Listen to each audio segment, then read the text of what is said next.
It is Tuesday. Good morning. Morning, Robin. Yeah, Artie is not here. He called in sick this morning, and just so you know. Now, I can tell you that I received a message from Artie last night. I didn't hear my phone ring, but who knows what the hell planet I'm on.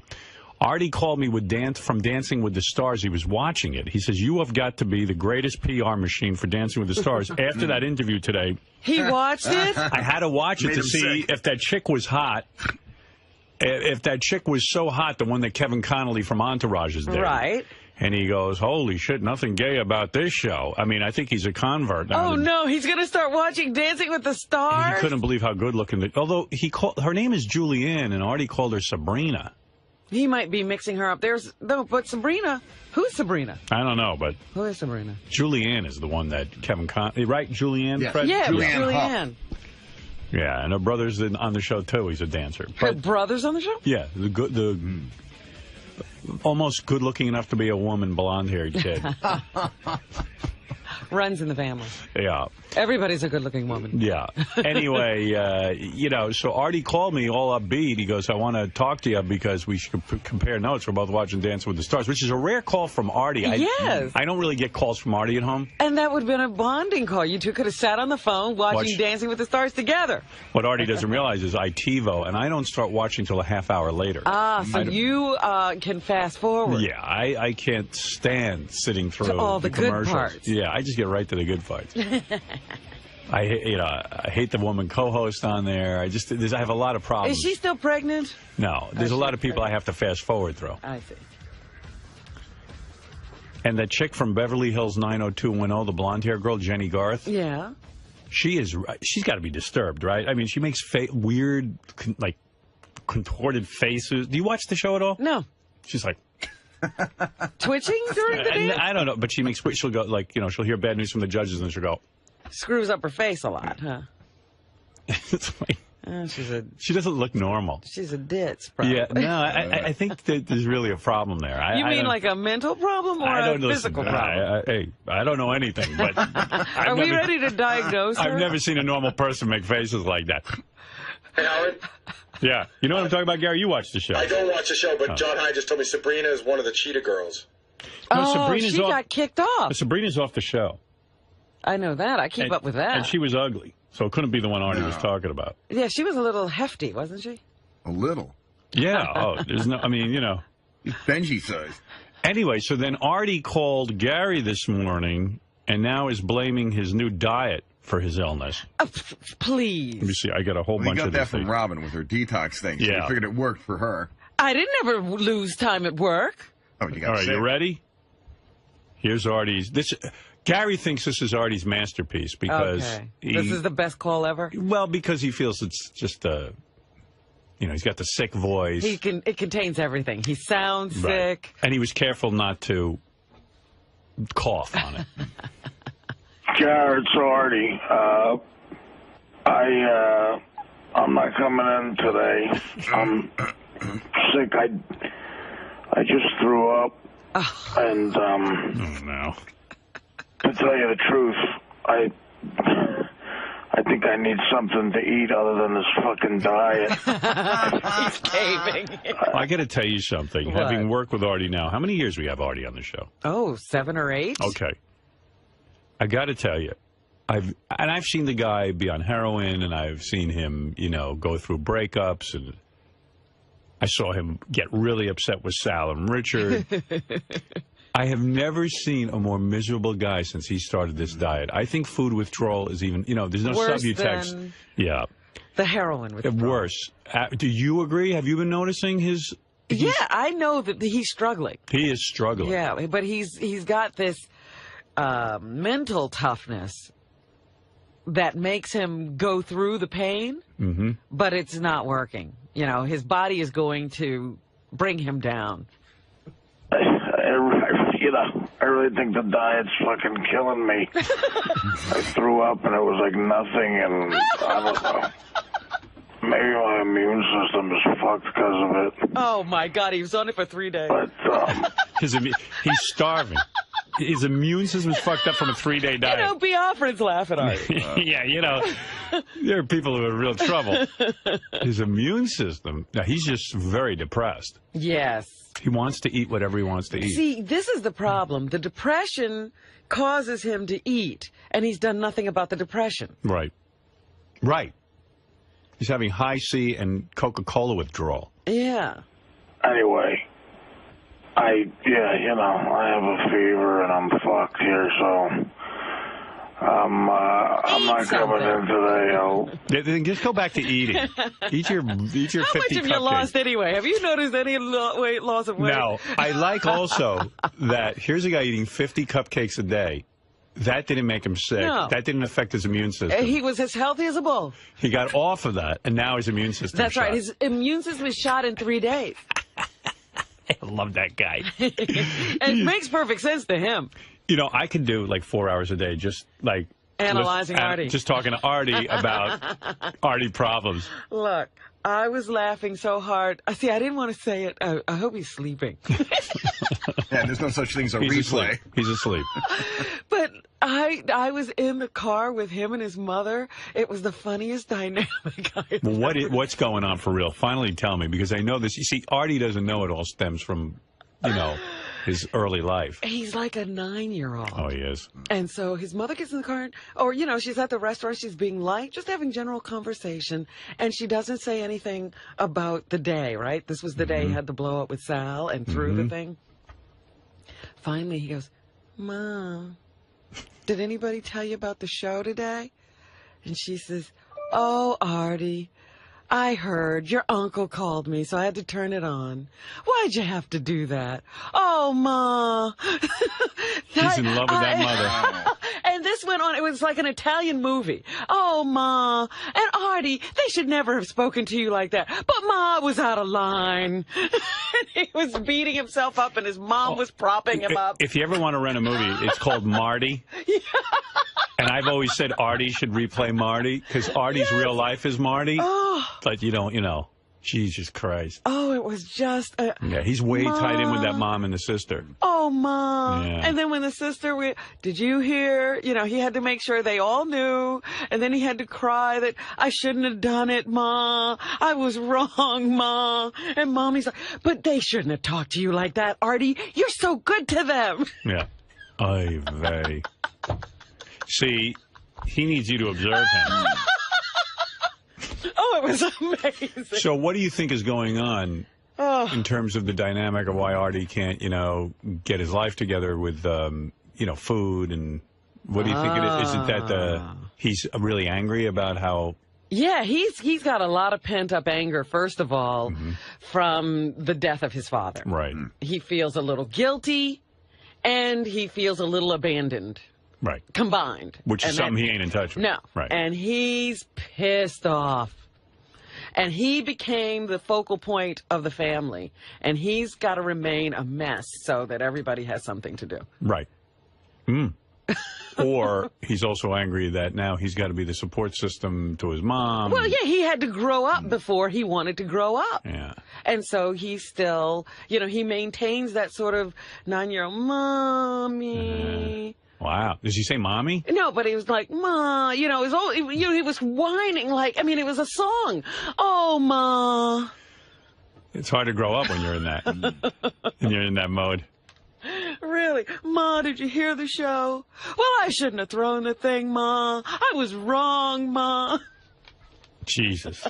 Yeah, we got to get him. We got to get him. He needs help. You know what, though? I love the guy. I got to He's say. so great. He is. Great. He's got the best heart out of. He's got the best heart out of anybody I've ever met. Amazing guy. Yeah, he's a good dude. I hope he's okay.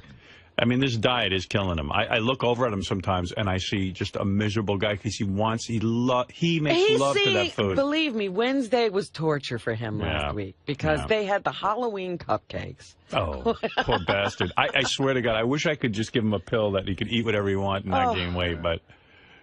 And he's sitting there nursing the one Coke, you know, that he can have. And he wants 9. You know, he just wants his food. Trying to drown his sorrow in water.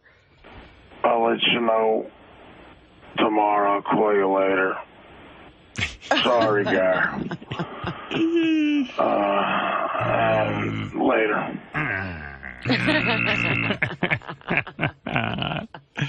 That's my boy. But he really, you know, Reverend Bob is right. Reverend Bob even says, I got on the pills, I'm losing weight, I'm not drinking, because he feels better. Artie's drowning his sorrow either in food or heroin or coke. But he won't get help. No. You know, I gave him the name of a top psychiatrist. You know, I mean, really, really, and a lot of thought went into who his psychiatrist should be. Yeah, because he needs the top guy. Yeah, this is the top guy. He needs a team of top guys. This top guy will have to quit every client and just concentrate on Poor thing. But to blame the diet on being sick. Actually, I don't want to tell you the name of his psychiatrist because that's private between Artie and the psychiatrist, right. if Artie ever goes to him. But the guy's name is Sigmund Freud, okay? That's how incredible. The top guy. He's considered the father of modern psychiatry. Hello? Garrett, it's Artie. What's up, man? Artie? Listen, man, I'm not going to come in today. I'm sick. Yeah? Sick as a dog. I got a fever. Maybe you called the wrong number. That's like... Okay. It's 5 a.m. on Monday. Well, according to my clock, it's 8 o'clock in the morning, not 5 o'clock in the morning. And, I don't know. I'm going to try to get rid of this today. Get rid of what? I don't know. No. This is the wrong number. This is Avenue. It's the only number I figured I could call. Okay, but you're calling the wrong number. I don't have no one works for me. It's only me and my cousin. All right, so I'm not going to be there today. Yeah? I'm going to rest today. I should be there tomorrow. Where? Hopefully. All right, I'm sorry. Okay, that's fine with me. What am I going to tell you? Don't be here. I'm sorry, man. Okay, that's fine. All right, so I'm not going to be there today. I think you got wrong number. I'm going to rest today. I should be there tomorrow. Hopefully. All right, I'm sorry. You don't work here. Nobody works in this place but me and my cousin. I don't even know you. So funny. It reminds me of that. There was a TV show or something. I can't remember where I saw it, but guy decided he would just show up for work every day, even though he didn't work there. He didn't work there? Yeah. I can't remember what it was. Jim Carrey or somebody comes to mind when I think of this. Yeah, so he shows up every day, and he's kind of... And after a while, they all just figure he works there. They just let him keep coming there. Maybe it was an episode of Sex and the City. I don't know what it was, but it was really funny. Good morning, down. Gary, it's Artie. Who's Artie? Need more ammunition. Who is this? And what do you want from me? Why are you... It's Thursday morning. I can't stop throwing up or shitting. I told you this last time. I don't know you. I don't know your name. I don't know why you keep on calling me. Stop bothering me. Sorry I had to bleep that, but... What believe? Believe what? What are you talking about? I got some sort of stomach virus. It's killing me. I gotta go, I'm going to the doctor, so I'm not going to be there today, so... Oh, okay. Go see a doctor before you drop dead. Have a good time with this one. Man. I'll probably be in tomorrow. I know I will be, no matter what. I see you coming in the store. I promise you. I'll punch you in the mouth. I don't want you in the store tomorrow. It's better than dealing with this, so... Go ahead, deal with it, and go fuck yourself. Sorry, Gary. Later. Whatever. He's so sympathetic. Yeah, go before you drop dead. For those of you just tuning in again, Artie is sick today. He called in sick.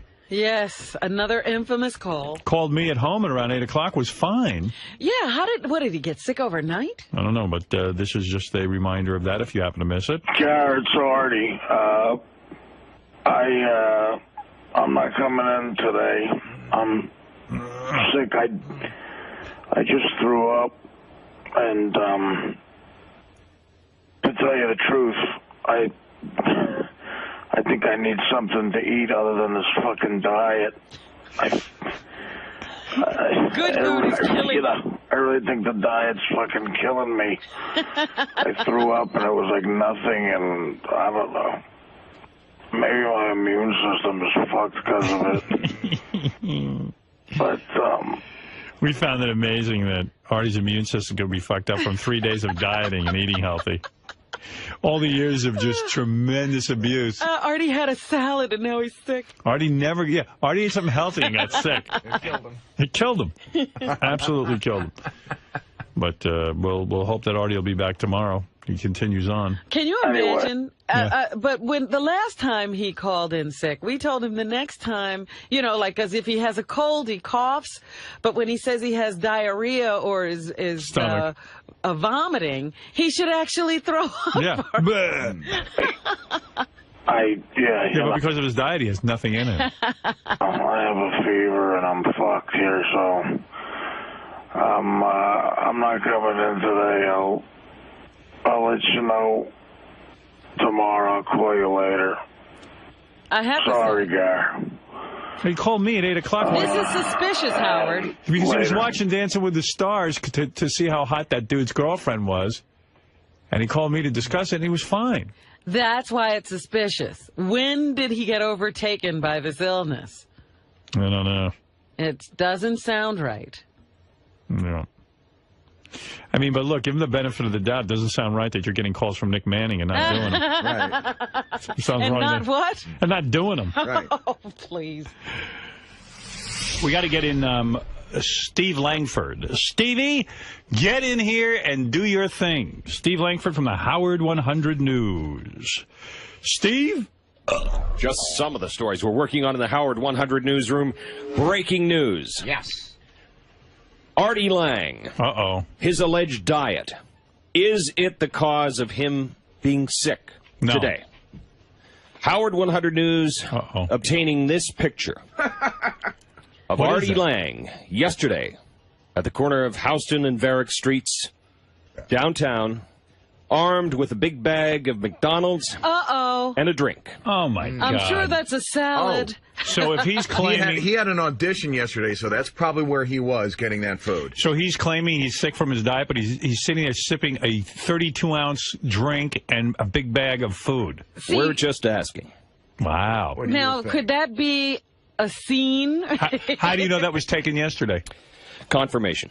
Yeah. Sources. Okay. No, wait, can I see the picture again? Yes, of course.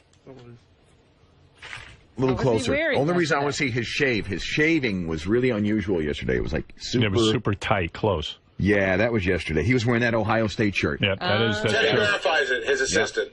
He verifies that Artie did, in fact, have McDonald's yesterday. So what kind of diet is he on? What diet is he lying about causing him illness? Right, sorry. Teddy verifies that he was at that corner wearing that outfit. Not that he didn't see him have McDonald's. I hear Sal getting mad again. It's in his hands. Maybe he had a McDonald's salad, but I doubt it. No. Well, still, the 32-ounce drink. You don't go to McDonald's for salad. Hello, Gary. I'm sick from this diet. He probably had 4 Angus burgers. Who's he kidding? Oh, my goodness. And here we're listening to him every day when he tells us he's being so good and he's only getting the Frankie and Johnny's restaurant to send him a meal of fish and vegetables. There's the picture. The guy's a half vegan. Unbelievable. Amazing. Well, I mean, Jared, so Artie. I feel so betrayed. I'm not coming in today.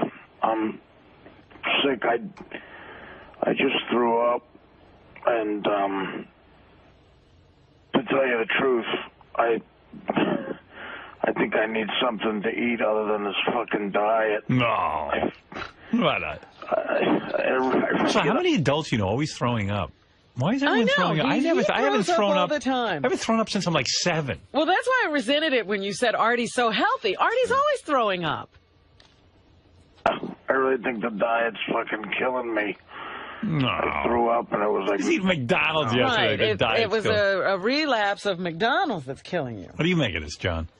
Maybe for him, it is a diet. I mean, he's eating less than he was before.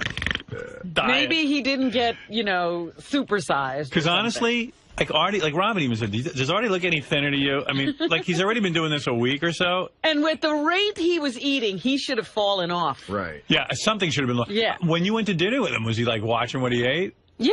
Yeah. He had a salad and I forget what his entree was, but it was probably chicken or something. No side dishes, nothing. No. Well, You know And he I was told you, stopping. the You know he was one- stopping somewhere on the way home. one Coke and no dessert. Right. Wow. Nothing, and I don't know. maybe my immune system is fucked because of it. Because of his diet. But you know, I told you he made me wait downstairs for about 5 or 10 minutes. Probably eating. He could have been throwing away the McDonald's. He's tanking up. Before 14 pizza boxes in his apartment. Before Miss Perfect Diet showed up. Anyway, I have a fever and I'm fucked here, so I'm not coming in today. I got quarter pounderitis. But tomorrow I'll call you later. Tomorrow. Sorry, Gar. And later.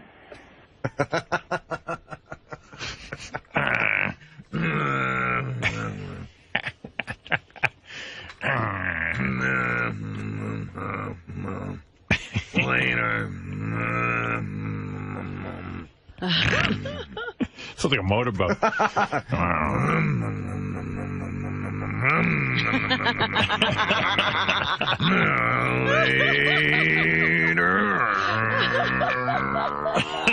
He's off to the races. I'm puking. I don't feel well.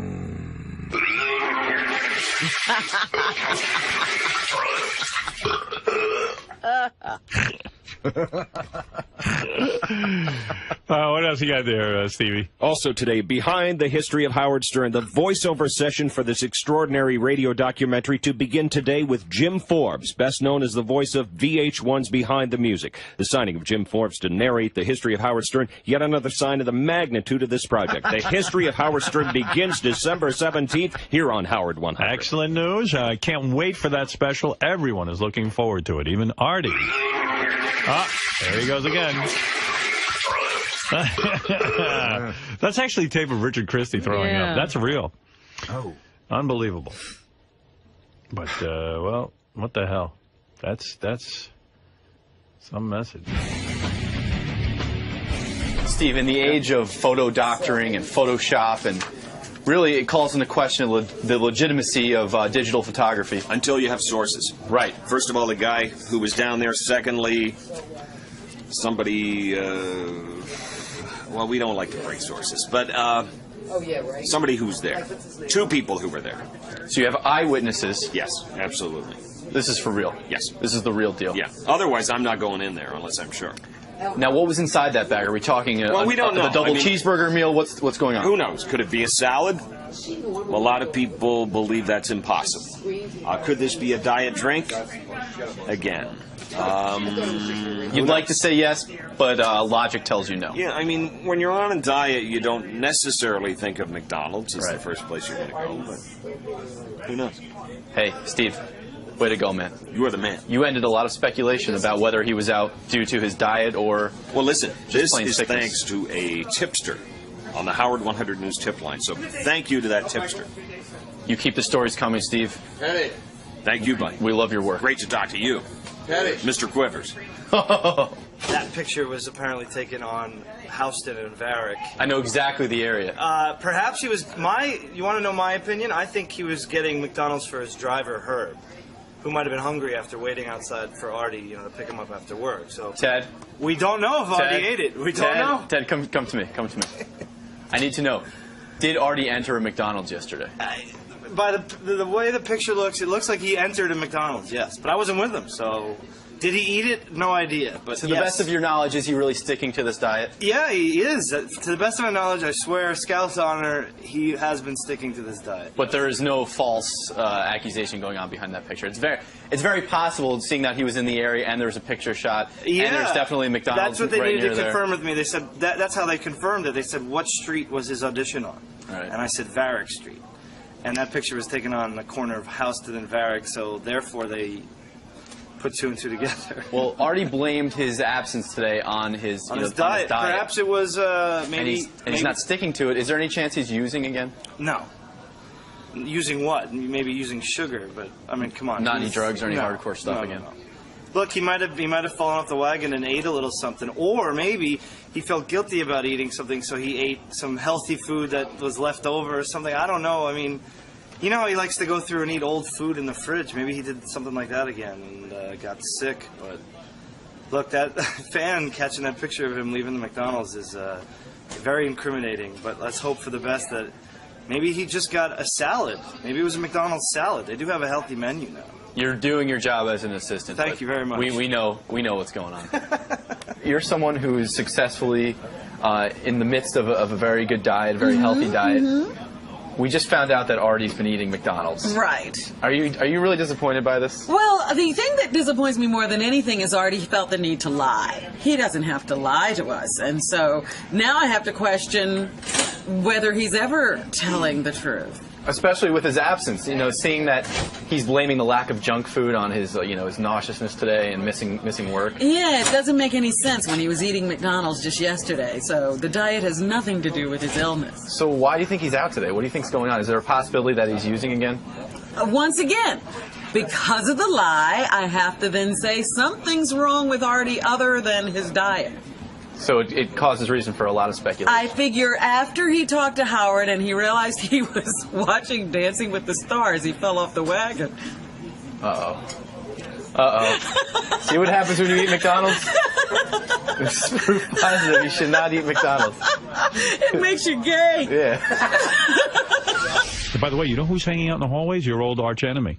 Who's that? Do you know this, Steve? Penny Crone is out there. Oh, Howard, you know why she's here? Why? You know what Penny's doing for a living now? What? She's real estate. Okay. Right, she heard At an old age home. And guess who she heard looking for an apartment? A blowjob's gonna cost you $40. Oh, she's here to help. Oh, you're using Penny to help you I find haven't talked to Penny. Oh, but you should. Penny just showed up. Robin hasn't called her at all. This is a real fixer-upper. Oh, this Penny. Hey, Penny, you're out of TV completely? What a shame. She's so good. What a shame. Hi, how are you? See you guys. How are you? Can I give you a kiss or no? Well, not right now. Later, I'll bend you over the sink. He'll make out with you. Yeah. Hi, Robin. I'm on the air now, but how are you doing? How's the real estate thing going?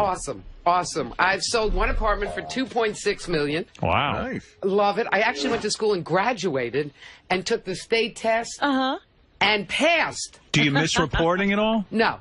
Not at all? No. I've been there, done that. Really? Been there. I miss you guys. I miss coming in and writing news stories for you guys. But, enough already. Right. And, I had a friend that was great. He was at real estate school, New York City real estate school, gay guy, right? And I meet him there. His name is Joe. And he walks in, he sits down next to me. This is how I meet him. And the crowd that takes their real estate license in this city is hysterical. And he sits down next to me and he says, these people had a choice. They could either go to prison or real estate school.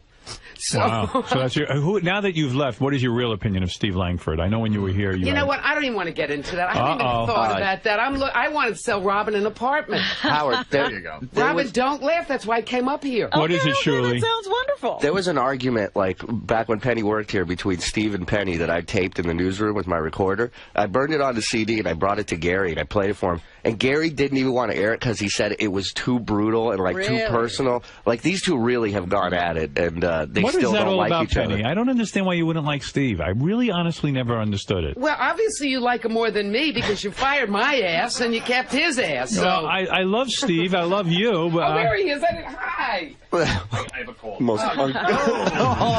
Nice. Rejection. Nice. No, that's the time to kiss her. Yeah, right? Can you believe this? Oh, so you do like Steve. I do. You know what? It's funny. When a year goes by and you step aside, you know what? I got nothing against Steve. So when you sell an apartment for $2.6, yeah. What is the commission on that? About $125,000. Well, here's you go. I go to these things with this guy that just sold in the Plaza. You ready for this? $32 million in the Plaza. Wow. His name is Kristen. He made $1 million commission on 2.6. You get 5%. Then I got to split it with my broker. Right. Half of that, and then if there's another broker, so when the dust settles, maybe you make $12,000. All right, but that's kind of nice. It's better than what I've been making. Robin, I need your help, though. You want Robin to buy an apartment with you? I do. How does Robin know you know the really good listings? I do. I do know them. Everybody knows. You just got into the business. I've been into the year, Robin. Oh, okay. A year. I know. Penny Crone, she knows. Tell me what you want. Tell me how much you want to spend. Tell me where you want to live. How many bedrooms you want. Are you against using Penny, or you have someone? No, I haven't. I haven't contacted anyone. I'm certainly open to listening to what she has to say. You know who just bought in my building, the penthouse? I don't know if I'm allowed to tell you this, but I'll do it anyway. What the hell? What's she going to do? Shoot me? Gail King. Wow. Really? She I get that could kind be of money? Gail King's neighbor? Yeah, she's going to be in the penthouse. Robin wants to live right next door to her. Hey, Howard, one time a fan sent in Steve Langford a trophy for Best Reporter, and it made Penny so nuts that she wanted to break it. Remember, she came in here and broke it on your show? Those days. And I talked to her like 3 weeks ago, and I asked her about Steve. This was her quote. She said that the people who fired her from Fox, she doesn't hate as much as she hates Steve. And this was 3 weeks ago. Why are you digging this up? Because we should talk about it. Why do you hate I'm Steve? a professional. Look at how I dress. But I don't understand the rift between you and Steve. What happened here? He's such a nice guy. You know what? I can't even remember why I hate you, Steve. I can. Yeah. It was an issue of work back there. Like Steve would piss her off by saying she's not working enough, and she would get pissed off because she would see Steve as like a brown noser going to wait for David Lee Roth in the alleys and like doing all this work and like trying to look good in your eyes, and it would piss her off. So he's doing his job. You know. Well, I am not out there trying to look good. I mean, we come in and do headlines. We barely work with Howard. The fact of the matter is we're reporters. We go cover stories. That's what we're supposed to do. Well, I got to give you credit, Steve. You did work a hell of a lot harder than I did. Yeah, he is. He's a hard worker. I got to give him credit. He certainly is. That's what keeps him going. But you know what, Howard? I was thinking about you. And have you ever given a new client, like a real estate, like you're going around with a guy showing him an apartment? Have you ever given a guy BJ? No, you know. Interested? No, you know they're not interested in me. That's really? the problem. Some of these brokers are like 25 years old. Forget about it. I'd say, hey, honey, you want a commission? You take care of the kid right now. I would do it if they asked, but they don't ask. You know, that's a problem. You'd be willing. That's why I want to work for Robin.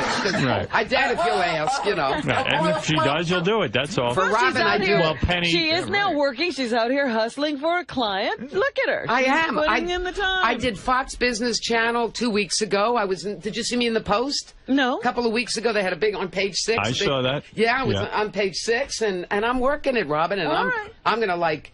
I will be your best broker because you know you guys like Howard. You must have a broker you love, and you know you're not. Absolutely, Sal. What is it? It's nice to have Penny back, you know, but I'm glad she's doing real estate because she totally stunk as a news journalist. I mean, wait, hold on. What are you doing? I can back it up. What type of news journalist interviews Ronnie Mund and he's impersonating his wife, and Penny completely fell for it? That was great. All right, it's in white in GP1. That is the greatest bit in the history of the show. All right, here's Penny interviewing what he thought was Ronnie's wife. Ronnie, the limo driver, has been married for more than 25 years.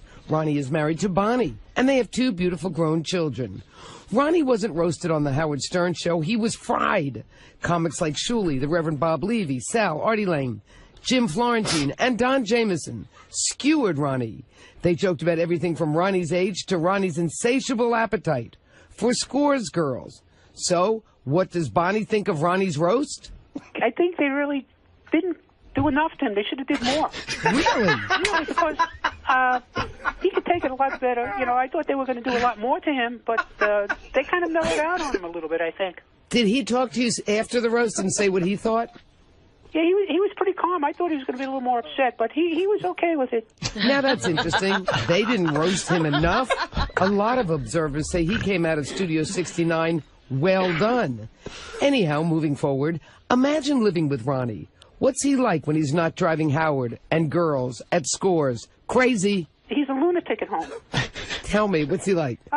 He's always with his NASCAR races, and it's just on Sundays you can't even talk to him. He's just like glued to the television set. What's he watching? NASCAR? NASCAR. He's so into NASCAR and Tony Stewart and all those guys. It's all he's into.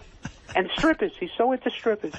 And that doesn't bother you? No, because he comes home to me. What is it like being married to him when you know that he goes to Score and you hear all this stuff on the radio? Yeah, but you got to remember, when he goes to Scores and hangs out with all those hot girls, he comes home to me. If you could pick another job for Ronnie to do, what would it be? Probably managing Scores. That's where he loves to be. And you would still stay married to him? Of course. What advice do you have to all women to keep a marriage together when you got a lunatic, as you say, for a husband like Ronnie? Let your man do what he wants, as long as he comes home to you every night. What more is there to say? Ronnie and Bonnie, keep up the great... know, maybe Sal's right. Maybe reporting wasn't for you. I am such a why sucker. So Ronnie, even with the bad grammar. Yeah. I know, right? But I just saw him out here. Everybody looks great. I'm so happy We're happy to see you. Congratulations on your real estate career. Thanks. And I certainly will hope Robin will keep you in mind. But, let's see. I certainly will keep her in All mind. right. I'm going to be outside here. All right, thank you, Penny. Bye. Thank you, Miss everybody. Penny I love Crone. you. I'm going to try and make her cry before today's over. No, no more of Leave her that. alone. She's very sensitive. She really For is. old I time's love sake. her. I love her. I love you, Penny. Just Thank don't point you, at Howard. her. I love you too. All right, I love you, babe, and I'll see you in the hall when I get I'll out. be in the hall. Okay, very good. All right, Penny, get out. And Ronnie, clear her out of the hall so I don't run into her. Thank you. All right, no, I'm just kidding. Well, Penny's a news story, isn't she? That she's back here? That she's back and she's now in real estate? And now she's Robin's real estate broker. Who would ever believe that? Penny, you had your shot. I did. No, you had your shot to really give it to Langford, and you didn't. You sort of. No, you know what? I just want. She's matured. I have matured, right? Yes, she's. You've had lunch with me a couple of times That's in right. the last week, and Once she finished cursing them out for the first half hour of lunch, we started eating, and it's clearly behind her now. I'm not mad at him. No, I could see that because you would have gone after him if you were. I've matured. I've got to give you my address, and you've got to give me your number. Or your email. You know what? I'll email you and give you all this information. Yeah, I'll have to be up here next month, and she'll weigh 30 pounds. Will you promise? I promise to do that. We should have lunch at least. You look. I oh would my love God, to. you look phenomenal. Absolutely, it's so good to And see you know you. what? I miss Julie, you. Tim, and Howard never told me you lost weight. I can't believe. Because we're not allowed to talk to you. They don't sing my praises. Do you feel better? They don't talk about me when I'm not around. Your face, everything. Thank God. Wait a minute. I'm doing you a favor. Getting her to answer. That's what I mean. Yeah. Thank God you don't talk Do you to me. feel better? I feel great. Don't you feel like it's different when you go out in the street? I feel great. Did you buy new clothes? Please. Otherwise I'd be naked. Oh, Robin, you look. I am, because everybody kept saying. All right, you Penny, look, stop with the hard shut the sell. fuck up.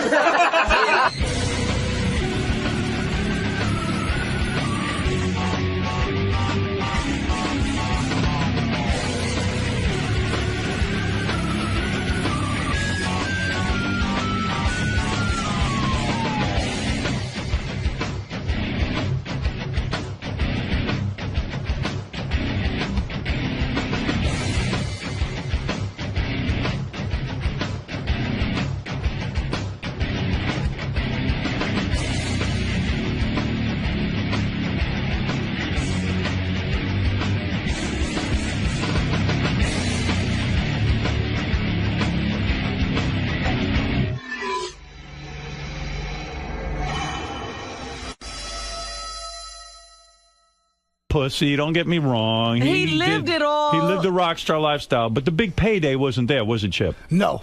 Never. That money went to bankruptcy. It's bullshit. Yeah. Not yet. Not it will. It's coming. It's on its way. Steven, you know, for every band out there that's a Guns N' Roses, there's 10 million that didn't really get the big payday, right? That's why Guns N' Roses was such a unique thing, and like Aerosmith or Queen. You know, it's hard to get 4 or 5 guys together that actually. There's so many musicians, but you get 4 or 5 guys that had the same goals, the same dream, and the same drive. It's And the very odds hard. of meeting each other. Yeah. But you were friends with Slash since you were what? 11. 11 years old. Have you reconciled with Slash? Well, Of course. I remember on Celebrity Rehab, you cried one time. You said, I miss Slash. One time. Many times. Since Celebrity Rehab, have you maintained a sober lifestyle? I've had, to be honest, I've had, as all addicts, relapses. Right. But I've got 5 months going right now. Right and now. It's been right now. How you feeling? I feel wonderful. You feel clear? I have a new book. I got a new single. When he relapses, what does he do? What does he do? Well, you know what? This is really heroin. No. You know what happened on this last relapse? Right. And it might sound kind of crazy because of all the drugs I have done. Pot. 𝗪𝗏𝗄𝗏. I never did that before. You found a new You one. found something new. Yeah, Slash actually told me about that. Now, And they call that hillbilly heroin. So why try it, though? You knew. it was one of those, Chip, this won't hurt. Chip, we see this. We see and this all 3 the weeks time. later, I'm back in rehab. Chip, we see this all the time. The rock and roll lifestyle, the drugs, it's too much, right? You smoke weed a lot, right? Tons. Tons. Now, when you're around Steven, you're recording with your new band, do you try to curtail your weed smoking around him at all? No, I'm not bothering him when it comes to that. That doesn't bother me. It's a small part of my lifestyle. Nothing bothers me with other people. I mean, I wouldn't particularly want to watch people shooting up or smoking crack, you know, because it's an ugly thing to see to begin with. It's tempting. Well, yeah. Yeah. But Chip, I'm an addict, and I'll always be one. But Chip smokes so much weed. I know that. He's like a cloud of smoke around him. I'd rather him smoke weed than cigarettes. Linus. Right. Okay. The dirty blanket. All right. So let's get down to it. The new book is out. Steven Adler has written a book, believe it or not. That's right. They said he'd never write it, but he did. I did, with 𝗦𝗵cie𝘄𝗿𝗱. And the book is called My Appetite for Destruction. It's got the Guns N' Roses logo on the cover. And it is in stores now. And it is an incredible life. It is an incredible life. Well, it's been very emotionally and spiritually healing for me doing this. The thing that kills me, and this is what kills me, because I love musicians and I love rock and roll and I love Guns N' Roses. Yes. You know, the odds, let's get back to it. The odds of making it in this business are a gazillion to one. And then for you guys not to be together, for you to destroy it with the drugs and everything, it kills me. Because Chip knows how rough it is. And I do, too. Yeah, you know how many guys that you played with, and they were all around at the same time, and none of them made it. Yeah, none of them's doing anything. Yeah. And let's review. Let's review. No. This is all from the book now. Steven started smoking weed at age 11. Good Lord. Where'd you get weed at 11? From Chip. Believe me, kids out there at 11 years old are smoking weed. Really? Right. There's a lot of masturbation, a lot of drinking, and a lot of smoking going on at the age of 11. Now, Steven, is everything in the book true? What happened to the age of innocence? I remember from Celebrity Rehab, when it was very dramatic, your mother came into a session, and she says, oh, Steven lies about everything. Steven's lying about everything he says. I was a great mother. Steven's full of shit, basically, and it set you off. You just were like, what the fuck are you talking about? Where's your relationship with your mother, and is she telling the truth that you are exaggerating? There's some exaggeration, because once you, at the period that, you know, my mom came into my life again there with, you know, on the Celebrity Rehab thing. Right. I was coming off of the drugs, so I was very, you know, cloudy. And things weren't... But cloudy schmouty. Yeah. But cloudy schmouty. I didn't lie. She definitely did those things. And it hurt me very much. I mean, the things you said about your mother on Celebrity Rehab, I felt for you. I ached for you, because you said, I was thrown out of my own home. My mother remarried. I guess your stepfather or something didn't want you in the house. She stuck up for the stepfather, threw you out on the street at age 14. 11. At age 11, you were thrown out of your Chip. Can you imagine? My mother would never do that. But you know, at the time, you don't think, you think that's the worst thing happening. But now, you know, 30 years later, if she didn't, I would have never met Slash. Is she saying you're all this wouldn't have happened? Well, that's true. But then again, the last 20 years wouldn't have sucked either. You mean you met Slash? But I did make him suck. I made it suck. You met Slash because when you were thrown out of the house, was he in a similar situation? He was living on the street kind of thing? No. I went to live with my grandmother. Right. And he was living with his grandmother. Right. You know, and we just met at school. And you were kindred spirits because you both didn't have your parents. Yeah. You ached for your parents. And we had a desire to do music, you know, play music. Why was he living with his grandparents? What had his parents done? Well, his mother and father separated. Right. Nothing bad. His parents were wonderful. They ran off, did their own thing, and their son had to go live with grandma and grandpa. Yeah. Well, his mom and dad were... Thank God for Grandma and Grandpa. You never had children. I learned a lot from Grandma and Grandpa. You never had children of your own, did you? No, I have 3 dogs. You have 3 dogs. And the reason you probably never had children is you said to yourself, you know what? I never got to be a child, really. I had to leave my home. I can't give anything to a child because or maybe I'm you still... secretly say, you know, those bastards they do nothing but cause trouble. Yeah. Look what the trouble I caused my parents. I don't want to go through what they went through. Stephen, because I think this is so unthinkable, how does one's mother come to you and tell you to get out? How did she do it? She walks up to you and says, goodbye. No, I just came home from school and all my stuff was on the sidewalk. Wow. And then my grandmother, you know, showed up like a half hour later. I was sitting on the street. Fuck. Well, My Well, my of course mother, you're angry at her. Yeah. Well, I have abandonment issues. I'm You're sure. goddamn right you do. And then what happened with Slash, I felt abandoned again. So then I totally went over the edge. You got to read the book, and you'll see all the everything in there. If He my doesn't have mother, abandonment issues. He was abandoned. Yeah. You don't have an imaginary abandonment. But your mother must have been embarrassed when she went on Celebrity Rehab. So she goes, "Oh, Steven's making it up. I never threw him out of the house." She told me this after that came out. She said she's in this restaurant in Vegas, and a gentleman walks up to her and says, Deanna, you're not the worst mother in the world. And he points to his mother and goes, she is. Your mom loved you, Chip, right? Yeah, I've been so blessed with a great mother and father. They really set the tone for me. And when you were talking about pot before, I don't think anything I've done has hindered my career. I've got 19 albums with Enough Snuff, a long, illustrious career.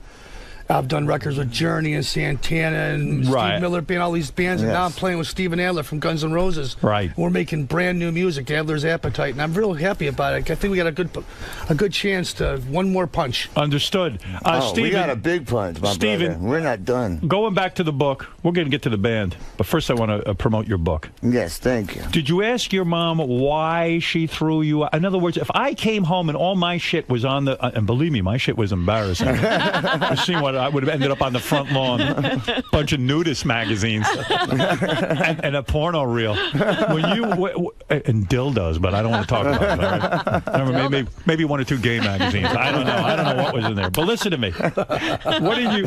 Now I know why your father used to always say, "Just shut up, Mom, moron." Why did you? For God's sake, did you say when your mother throws you out and you're 11? Now I remember being 11. You're a little kid.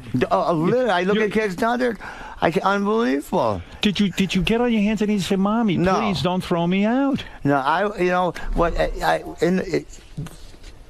when I look back, how it all started was when I met a garage band who were, older kids, lived down the street, had a garage band, and it was the first time I ever drank. Right. And I beer bonged 6 Old English 800s. Geez, you dived right in. So what a way to start. I sort of remember I was trying to leave, and then I fall off my bike, and all I remember is like 3 guys walked me back to my house down the street, knocked on the door, and ran. And I walk in, and my mother's having a Tupperware party. And I just look at everybody and just throw up in front of everybody and pass out in my bed. So you were a bad kid. I think that was like the beginning. Right. So your mother had enough. I wasn't bad. Right. I wasn't hurting people. I was just young and energetic and wanted to experience life. A real mother would have put her arm around you and said, "Steven, you're hurting yourself. I need to talk to you about this. What are you doing? You're drinking at 11 years old." Well, that was just the first time. It didn't go nuts. But it would have been a nice, reassuring thing. But she threw you out, and there you were. And as you say, you've turned it into something good. And you said, "Well, I wouldn't have met Slash, but please, I mean, give me a break. I mean, you could live without that." Yeah, believe me. I've met Slash. I'm fine. I had a great, besides, in my book, I talk about the sexual abuse and the drug abuse. Now, let me talk younger. to you about sexual abuse for a second, because this is unbelievable to me. You've had so much gay sex, really. No. I mean, I didn't have so much gay sex, Howard. You attracted to Chip at all? We'll discuss the hand jobs and Diamond Dave and $100 he owes me later. I'm going to read you some stuff. I'm going to read you some stuff here. When Steven was 14 years old and in the 8th grade, he had sex. This is a female. The 36-year-old mother of Slash's girlfriend. Good Lord. So Slash is in a room fucking his girlfriend, and you go and fuck the mother. Yes. You How are does that something. work? Yeah. It's one of those things in life that just happens. Was the mother super hot? She was a very sweet lady, yes. That's a great experience. So you're sitting there talking to her while Slash is doing her daughter, and well, yeah. Well, actually, she's the one who taught me how to roll joints. All right, here's the molestation. Here's the molestation stuff, because this is really not funny. Yes. All right. As a teenager, you went to a club. They would give you Quaaludes, and then they would have their way with you. No. You make it all crazy. Well, this is what it says. This was just it was one thing. Were you misquoted in your own book? I was misquoted. It was just one time that happened. The managers of the club. Yeah, there was an older teenager and an older guy. They gave me drugs. Right. And they took advantage of me. They gave you what, hand jobs and blew you? They had, took advantage of the manager of the club blew you. Did they try to put it in your ass too? Of course. They did. They did. Oh, I was afraid of that. Now, Stephen. Well, you can't get sexually abused and not get fucked in the ass. But I know. I was like, that's the whole thing of abuse. Stephen. I don't want those Quaaludes. They make my ass hurt. Yeah. Stephen, once that happened to me, I'd be off drugs forever. Forget Dr. Drew. Dr. Drew should have fucked you in the ass. We'll get you right out of that shit.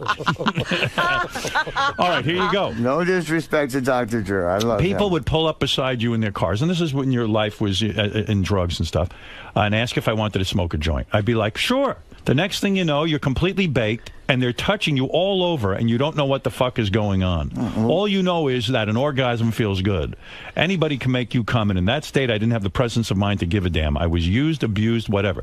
So, again, these drugs lead to some gay shenanigans. Well, yeah, but it's not as many as you make it sound like. But, you know, this was the late 70s. Yeah. Hollywood. I grew up off Santa Monica Boulevard in Fairfax. I have a gay cousin. You know, just walk into Slash's house, you know, there was all the, gay bars and stuff like that, and I was a cute young, teenage boy. You were a handsome kid. Yeah, I mean, at age 14, Stephen was raped by the guys who invited them to an apartment to get high. Jeez.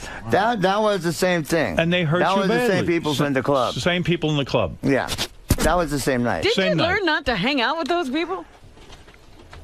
That only happened to one night. It was the club was the Starwood. It's awful. Yeah. And it was off Crescent Heights in Santa Monica. It was actually the first club I saw 𝗦𝗵cie𝘄𝗿𝗍 play with the band London. Well, let me tell you something. I learned how to play drums from hanging at the club and watching all the bands, do sound check and perform. It was just one bad night. But one bad night is all it takes to last a lifetime. Sure. So actually what I want to do when I get home is I'm going to make a big fire, and I'm going to throw the book in the fire, and I'm going to take the next 10, 15 years and make a new story with my life. There you go. Stephen, but you more than made up. Take the past. These few gay experiences, as you say, were behind you because you made up with it with women through the roof. But do you think that was an overcompensation? No. That was a dream come true. Chip, this guy fucked more women, right? Yeah. You know, right? Yeah. I know you did a lot of sex when you were in Enough's Enough. I saw you one night in a club. There were a whole bunch of broads back there. I didn't know what was going on. But this guy, he puts them all to shame, doesn't he? Yeah, he's been very blessed, as he would say. Right. His life started off tough as a kid, and it progressed as he got more successful. Here's the rock star lifestyle. You'll learn about it in Stephen's new book. Here it is. You ready? Slash and I would get these girls and fuck them back and forth. Now listen to this. Did you do that with your band? Did you fuck some girls and then share with Donnie and this and that and the other thing? No. Never. Anybody, and he had Vicky Fox in his band, so anybody that Vicky was with, nobody wanted to be with. Who was a better lay, you or Slash, sexually? You have a bigger penis than Slash? No, Slash is hung like a horse. He is? Yeah. And is he better? He's part black. Right. So he's got that going for him. You didn't have that. I'm like you, I'm part Jew. It became sex everywhere, anywhere, anytime. It just happened. If I saw a girl I approach her, and that would be it. You and me right now. There was no such thing as warming up to the situation. The situation was, hey, bend over and do it. Down on your knees. Wow. How many women you think you had sex with in your entire life? Well, let's just say I had sex with 9 women with Steven Tyler in the back of the tour bus one night. You write about that night. Yeah. You and Steven Tyler, the great Steven Tyler of Aerosmith, a legend. What is this joint sex, though, Howard? It's a little gay. If you ask me, there's too many men around when you're having your sex. Hey, believe me, Steven Tyler's got a huge rig. Take me back. So it was difficult, but it was like, hey, this is Steven Tyler. I got to do this. When you describe in your book, to happen. You describe in your book your night with Steven Tyler. You're on the tour bus with him, and there are women there. You're about, what, 9 deep in women? Yeah. Okay. And Steven says, watch this. and he begins to orchestrate scenarios. Yes. That's his thing. He's a great producer. Great what does director. that mean, a great producer? What would he say? What would he tell these women to do? You two girls go over here. You start eating her pussy. You eat her pussy. You go suck on her teeth. You come over. Both of you are start sucking off Steven over here right now. Oh, you two come over here. You start licking my ass. You start sucking my balls. You start my. And it's just like a pile of flesh in the back of the bus. When you're seeing something like this, who knows what cock was going in? Steven, when I can't believe I don't have AIDS and I came out of this alive. Yeah, how did you come out of this alive? I don't know. No rubbers are used, right? Everyone's of course not. No babies out of this. Nothing. No, well, as far as I know. Did you pull out? Was that your thing, or did you come inside? Of course, you pull out. That's what the face is for. And you never say to yourself, "Oh my God, this is so dangerous." I know I'm pulling out. I could get her pregnant, or she could have AIDS, or something like this. Because you can't have much respect for a woman. I mean, what is with these women? What do you think is going on with them? Where do you get these women? Robin, you're a woman. You explain this. I can't explain this. You can't explain this?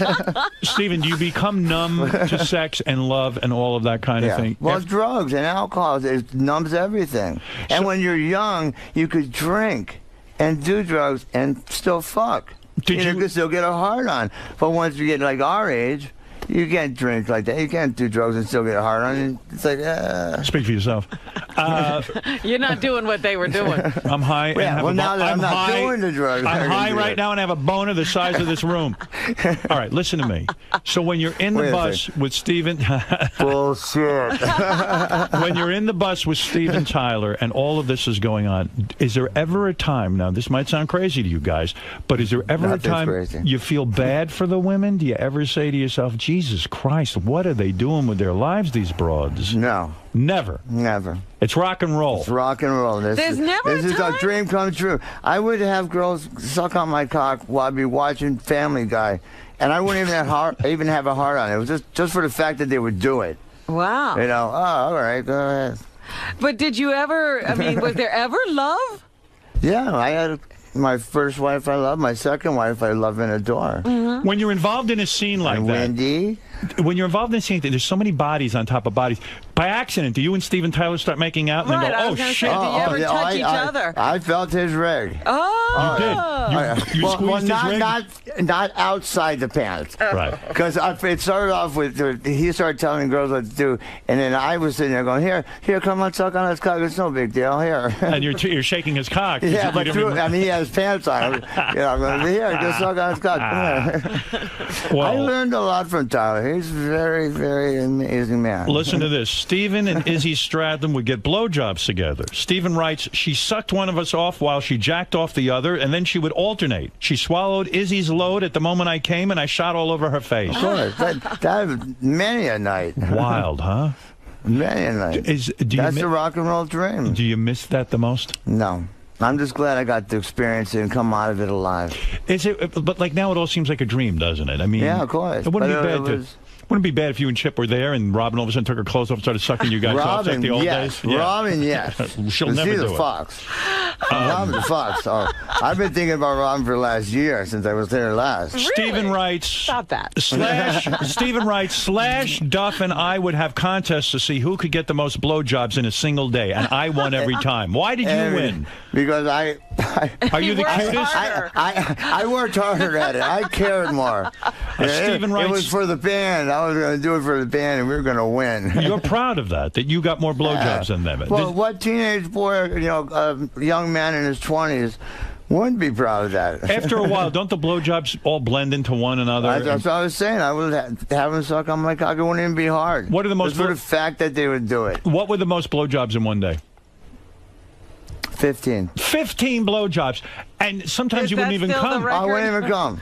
You could come like maybe when you're that age, in 20, you come maybe 5, 6 times. I got to tell you something. Sometimes if I'm getting a blowjob and I'm with a woman and it's lasting more than 2 minutes, I feel bad that I'm not coming. And I would think you would have some remorse would say, Chip, you too, right? Chip's shaking his head. He absolutely. But Steven would say, she sucks all day. He doesn't care. Yeah, it's like a thimble. He's watching cartoons. He doesn't care. I mean, Steven, at some point you look down and go, all right, honey, 20 minutes of sucking. It's enough. It's enough. No. But when you're in your 20s, you know, go ahead. Do you think that that's a coldness in a sense because you were thrown out of your house, because you didn't have your mother's love? Do you think in a way you were getting back at all women? I'm pretty sure all of it has to, do with that. Everything has to do with how you grew up and what the experiences you had in your growing, strengthening years. You had so many women that at one point you write, Slash and you would have orgies with 5 chicks at a time. And if you didn't like the way one of the chicks looked, if she was a little subpar, you'd send her over to your road crew to fuck. Right? I mean, of course. Where the girls, I mean, you would cripple a girl for life. You got to take care of the road crew. You got to take care of them. So in other words, if there are 5 girls, one's real fat and gross, you'd say, hey, honey, you leave. And they would, I mean, that must have crushed the girl's spirit, true? I mean, when you think back on it. There's a lot of fat girls got fucked. They did. You weren't that discriminating. Well, that's very nice of you. You got to remember, Slash is walking around with a rig, like 15 inches, okay? He needs something to pack that in. Now, where does a girl go if she gets rejected by the road crew? Then it's really bad, right? How do you go then? I think you just go home after that. Shoot yourself. Chip, he lived the ultimate rock and roll dream, right? I mean, because the band was so hugely financially and creatively successful, right? That's the ultimate dream. That's the dream. Yeah, and I think when you're that age, he over-abused the privilege. Exactly, it's true. It was a gift for him. It was a gift. It was a gift. Yeah, I blamed the guys for letting me down, for throwing me out of the band. Right. I blamed them, but what I've realized, by doing this book, is they didn't let me down. I let them down. Now that you're sober, why can't you say to Axl? Why can't you say to Axl Rose, the lead singer, listen, Axl, it's time for a Guns N' Roses to get back. I know you got a band with Chip now and all that, and that can go on as well. Oh, Axl has a band with... So what? I don't know who the hell. Right, exactly. Why can't you sit down with these guys, be the peacemaker, and say, listen, guys, we had it all. We could have it again. Let's go on tour. Let's do it. I'm now sober. Slash is sober. Axl, come on. Let's sit down and get over it. Everybody's sober. Duff, Izzy. Yeah. Well, you know what? I'm really hoping that Axl will read my book and see and realize... Well, I can't call. I don't know how to get hold of him. You want me to do it with you? I would love it. But what I want him to do is to read the book, and maybe he'll realize how close. Oh, yes, he does. He does read. He's very, very. Robin says he doesn't read. No, I saw him reading. You did see him? He's a very, very intellectual. Why very did you? Intellectual guy. But I'm hoping he'll read this and see what we had, and how close we were, and how much it really meant, not just to us, but to the world. And hopefully he'll realize that, hey, whatever happened in the past happened. It's over, it's done. I don't hate any of those guys. I love them. The part of the book, I love Axl. Did you ever feel Axl's rig? I've seen his rig. He's another one who walks up. I said, where do these guys come from? The Midwest or something like that, with these horse things. You know who's got a big rig? Man on the couch there, Chip. I know. Right? I've seen that thing in action a few times. I know already. Chip, how big are you? Seriously, how many inches are you? At this point. Let me see. Let me see his arm. I'm very grateful. You are grateful. Yes. Right about there. What is it with all the guys that you are around? They have big rigs. I mean, you think to attract these guys. One night I saw Chip strumming his guitar with his rig. You should have seen it. It's fucking crazy. That's right. All right, let me understand something. You see him tied in a knot. Can you do that, Chip? I can make a little watch. How many inches do you think you are? Seriously. I really don't know. It hasn't been a big thing of mine. I'm just grateful that I've. Well, look at how big his hands are. You got an idea from his hands. Yeah, it's never been a big deal about that. And people that are small and stuff, I say, God bless them, because there's other things you can do besides. You can dine and please the woman that way. You don't have to have a huge rig. Have you ever, in a situation in rock and roll, where you pull down your pants and a woman goes, I'm out of here, I can't handle this fucking thing? Or they all comment? They attack it. They attack it. Yeah, that's the Last Supper. They love it. Very, very blessed. Out of all the rockers you guys are both seen, who has the biggest rig? Is it Chips enough? I'd say Slash and Steven Tyler. Look at this Slash, huh? Yeah. And Steven Tyler's got a big rig. Huge, unbelievable. Well, geez, it frightened me. What? I was embarrassed to pull my thing out. I was like, oh, geez. Wow. Yeah, like you say, all the guys around. What the hell? I don't get it. Imagine Tyler's got a big rig. He's a small guy. Oh, look at his hands. He's got huge hands. I got huge hands. I don't know what happened. We got the Jew in us. It's the Jew. Wait, Jew. I got slapped a yarmulke. All right, listen to me. Hey, did you see my bar mitzvah picture in there? Let me see that. I will take a look. How did you have a bar mitzvah if you were thrown out of the house? My grandma. Your grandma. Oh, she's a decent woman. I hope when you made money, you gave her a whole bunch of dough.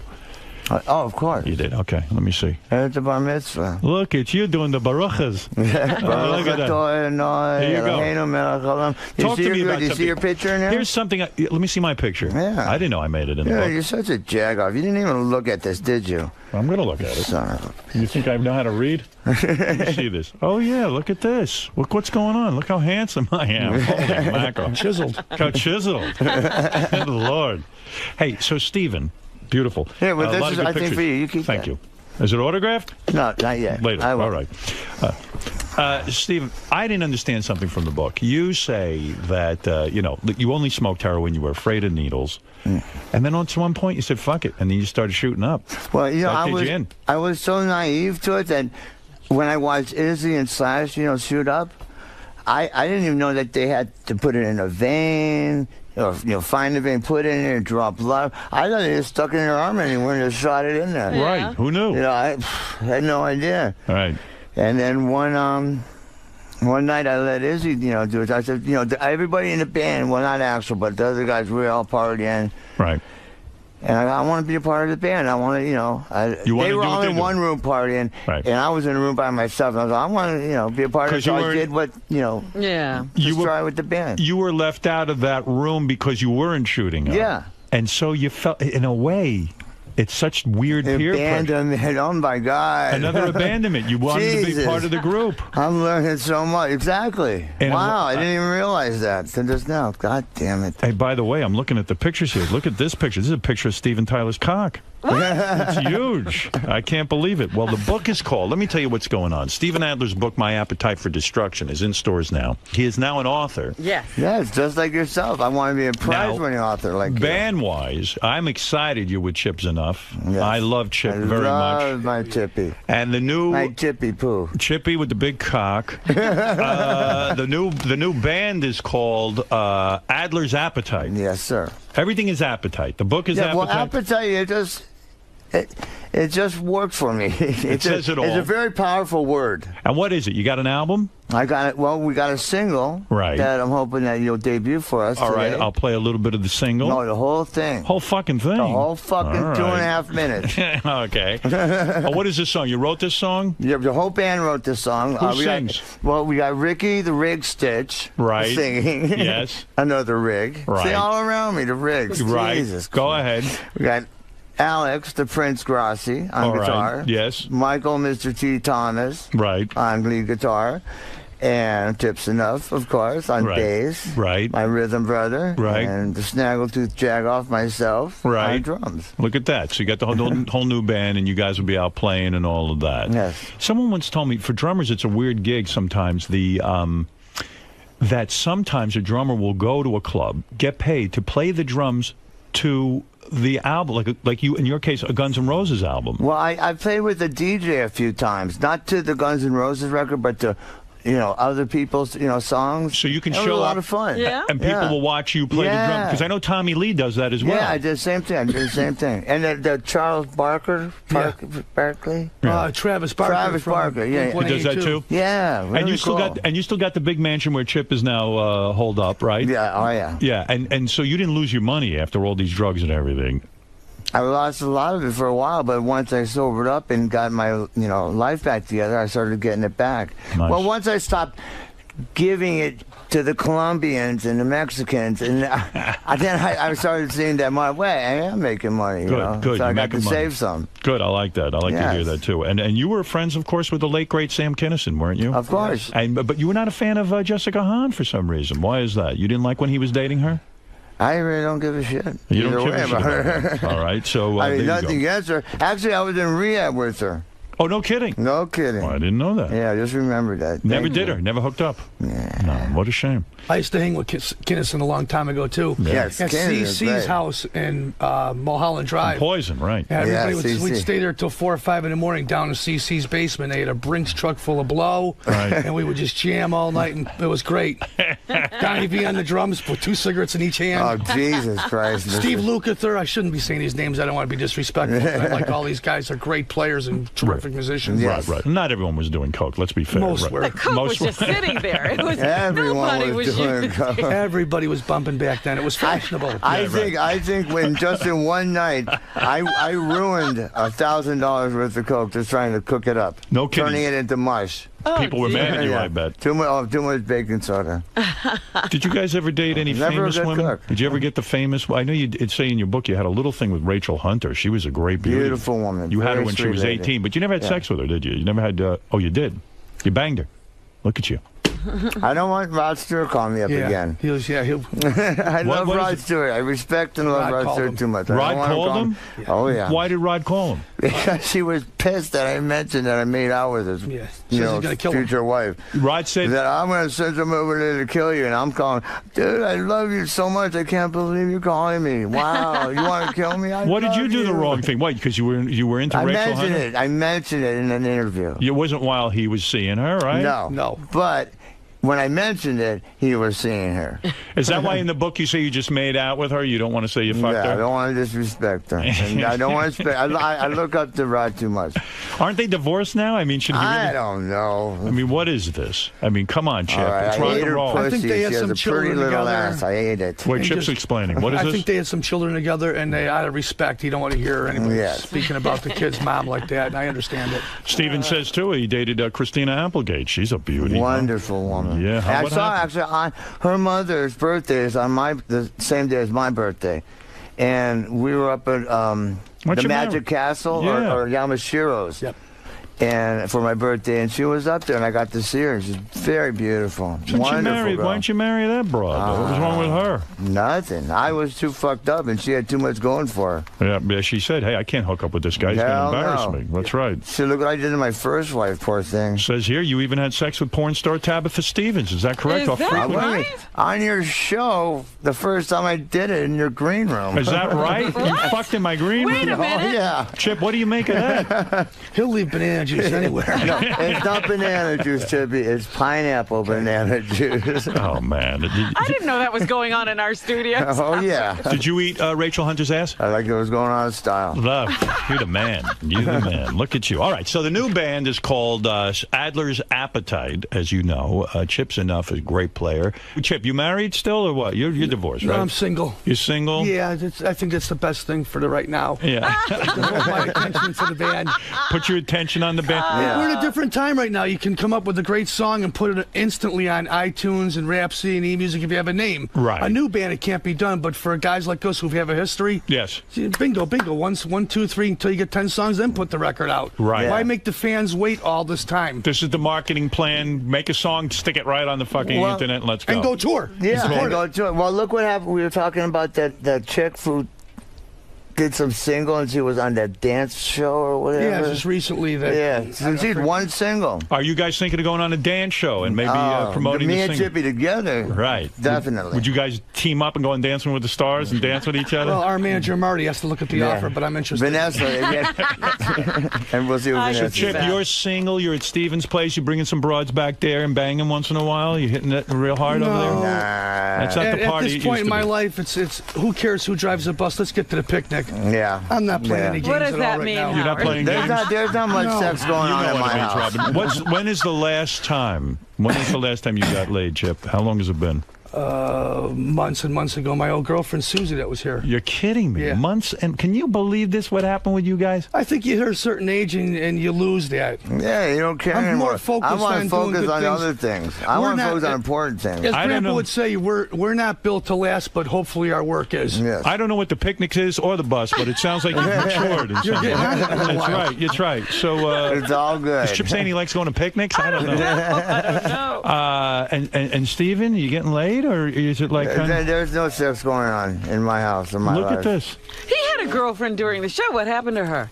I had a wife. I still have a wife. Oh, that's right. Oh, you still no sex going on in this house. Well, I've been married 10 years. You still got the wife? Of course. I got the wife. And Chip, you got your own room in the mansion, or? Absolutely. He just gave me the whole house. They gave me the laundry room. They treat me really well. How long you been in this room at the house? I've been there for about a year and a half now. A year and a half? Yeah. No kidding. Yeah, I stay out of the way. I don't bother anybody. We've been together I'm playing 5 with the years. doggies and stuff. Rent free. course. Yeah, of course. Does he ever yell at you like, "Hey, Chip, can you fucking back off and get out of the kitchen so me and my wife can have some alone time?" Honest to God, never, not once. I yell at him, "God damn it, get in the kitchen and cook something." Yeah, that's about it. Do you share the housework? Do you Of ever course clean I up? do. I'm very good. I'm very domesticated. I was married 23 years. Do you clean up the bathroom after yourself? Absolutely. Dishes, kitty cat litter. He's very clean. Yeah, everything. Are there other rock stars living in the mansion, or is it just you? No. As far as I know. One chip is enough. One chip is enough. One chip is enough.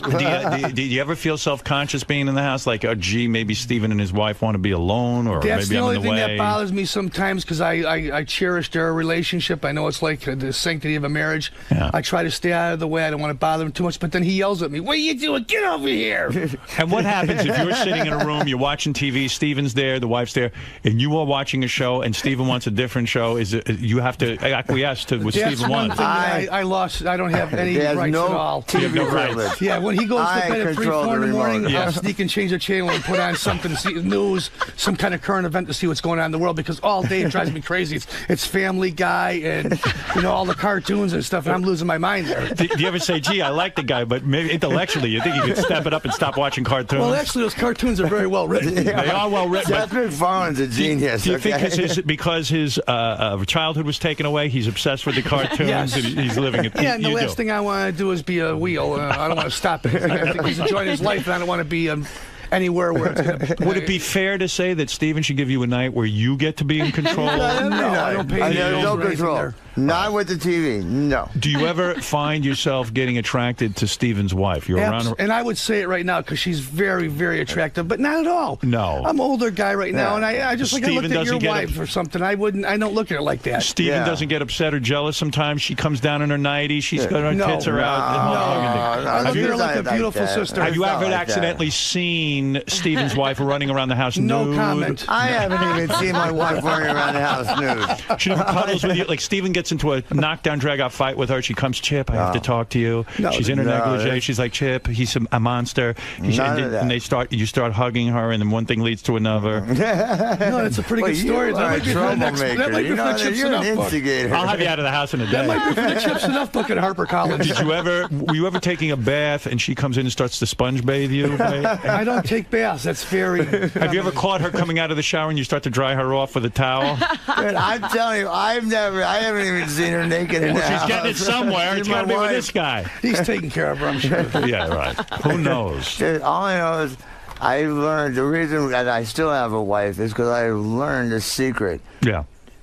At first, her words would come out of her mouth, and I'd eventually get them to go over my head. Right. Now I've gone and I've gotten to the part where I can control her words.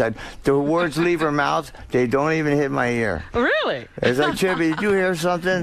Did you guys later? Did you hear something? Did you Oh, guys it's just TV. listen to the Mel Gibson tapes? You understand. You just wanted a blowjob. He's supporting this woman. I mean, on some level, did you understand where the anger was coming from, guys? He has a hard on. And he didn't want to jack off anymore. I have no idea. If he fell off his wall, he'd break his neck 50 times. I understand that. And she might be...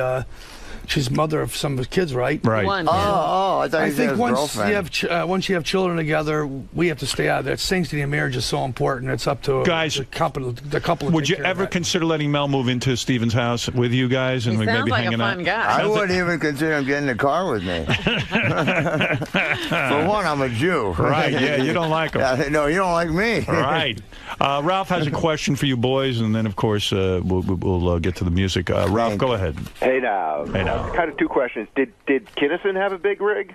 No. It was thick, according to Jessica And Hahn. plus, when you do a lot of blow, it just it's a thimble. Where did you see Kinnison's rig? Were you orgying with Sam? Oh, yeah. Yeah, and he took his pants off, and there was nothing They doing. ran around the house, jumped in the pool naked many a night. Yeah, and his rig was nothing to he was no Steven Tyler, he was no Chips Enough. No Chips Enough. Definitely no Steven Tyler. Yeah. Definitely no Slash. So talented, though. So funny. So funny. He's so great. right. He had a very firm erection, did he not? When it was in my mouth, oops. Gee, I thought we were just talking. I was going to say, I kind of felt it between my fingers. Oh, shit. Yes, brother. The other question is there any guy in your life that you haven't seen his cock? Yeah, Steven has a way. I'm afraid to hang around with this guy. Howard! This guy's going to see my cock. I got to see your cock. I got to show you my cock. I have to see it. At the break. Before the day is over, I will see Howard Stern's cock. All right, let's go to Jimmy. Jimmy, go ahead. The new book. We're celebrating Steven Adler's book, My Appetite for Destruction, the great drummer of Guns N' Roses, and now with his new band with Chips Enough, Adler's Appetite. Go ahead, Jim. Hey, Steven. Hey, Jim. Have you ever taken a dick in your butt or mouth as an adult to get drugs? No. Never to, when you were at your most desperate. I didn't have to. I sold 100 million records. Jesus Christ. You're not kidding. You had money. Yeah, I didn't have to. You only took it for love. It was David Lee Roth. Come on. Right. And he still owes me $100. David Lee Roth. What are you talking about, Diamond David Lee Roth? What about, no, you're making a joke. Of course I have. You ever see Diamond Dave's rig? Yeah, I have. You have? I fucked a few girls with him. You fucked a few girls with Diamond Dave? Oh, yeah. Lines of coke this long.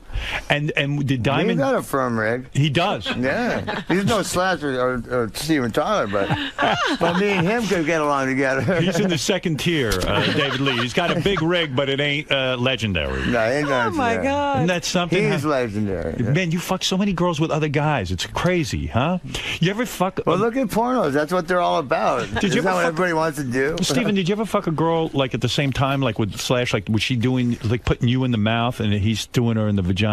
Yeah. Yeah, wow. And Izzy was taking her from behind. No, three-way. Three-way. Oh, yeah. So every Izzy, hole and even the belly button was full. Izzy was in her... My headphones off. Steven, this is a very big revelation. Steven, you're in her mouth, Slash is in her vagina, and Izzy would be in her asshole. Yeah. Wow. Well, it would go round in circles. Because it's a lot of contact between men, too, you know. It's kind of crazy. I'd have a hard time getting aroused during that. You ever share a woman at the same time with Kinnison? Yeah. You did? What about David Lee Roth? Yeah. A couple of them. No kidding? Yeah. David Lee knows how to fuck, huh? Yes, he does. Eddie Van Halen ever partake? No, I only partied with him. Ever see his rig? Never seen the little fella's rig. Yeah. Wonder if he had his big rig or not. I bet you he did. I don't know. He got little hands. Actually, got really big hands. The little fella's got big hands, too. Yeah, Valerie liked it. Valerie liked it for a while. Wow. Was there any other members of Guns N' Roses that had gay sex? No, of course not. Let's go to Dave. Dave has a question. Everyone's anxious to talk to you guys. It's usually 1 out of 5. Okay. Let's go to Dave. Dave, go ahead in Boston. Hey, now, what's up, guys? Hey, now. Hey. First of all, I just want to say I'm not surprised that Ralph Sorrell is calling up asking about penis size. How apropos. But the other thing I just want to, you guys are always talking about the 5 best guitarists ever. I want to know who are the 5 best drummers of all time. Steven, first you. Who are the best drummers of all time? Roger Meadows Taylor from Queen. Peter Criss, John Bonham. Peter Criss Keith Moon from Kiss.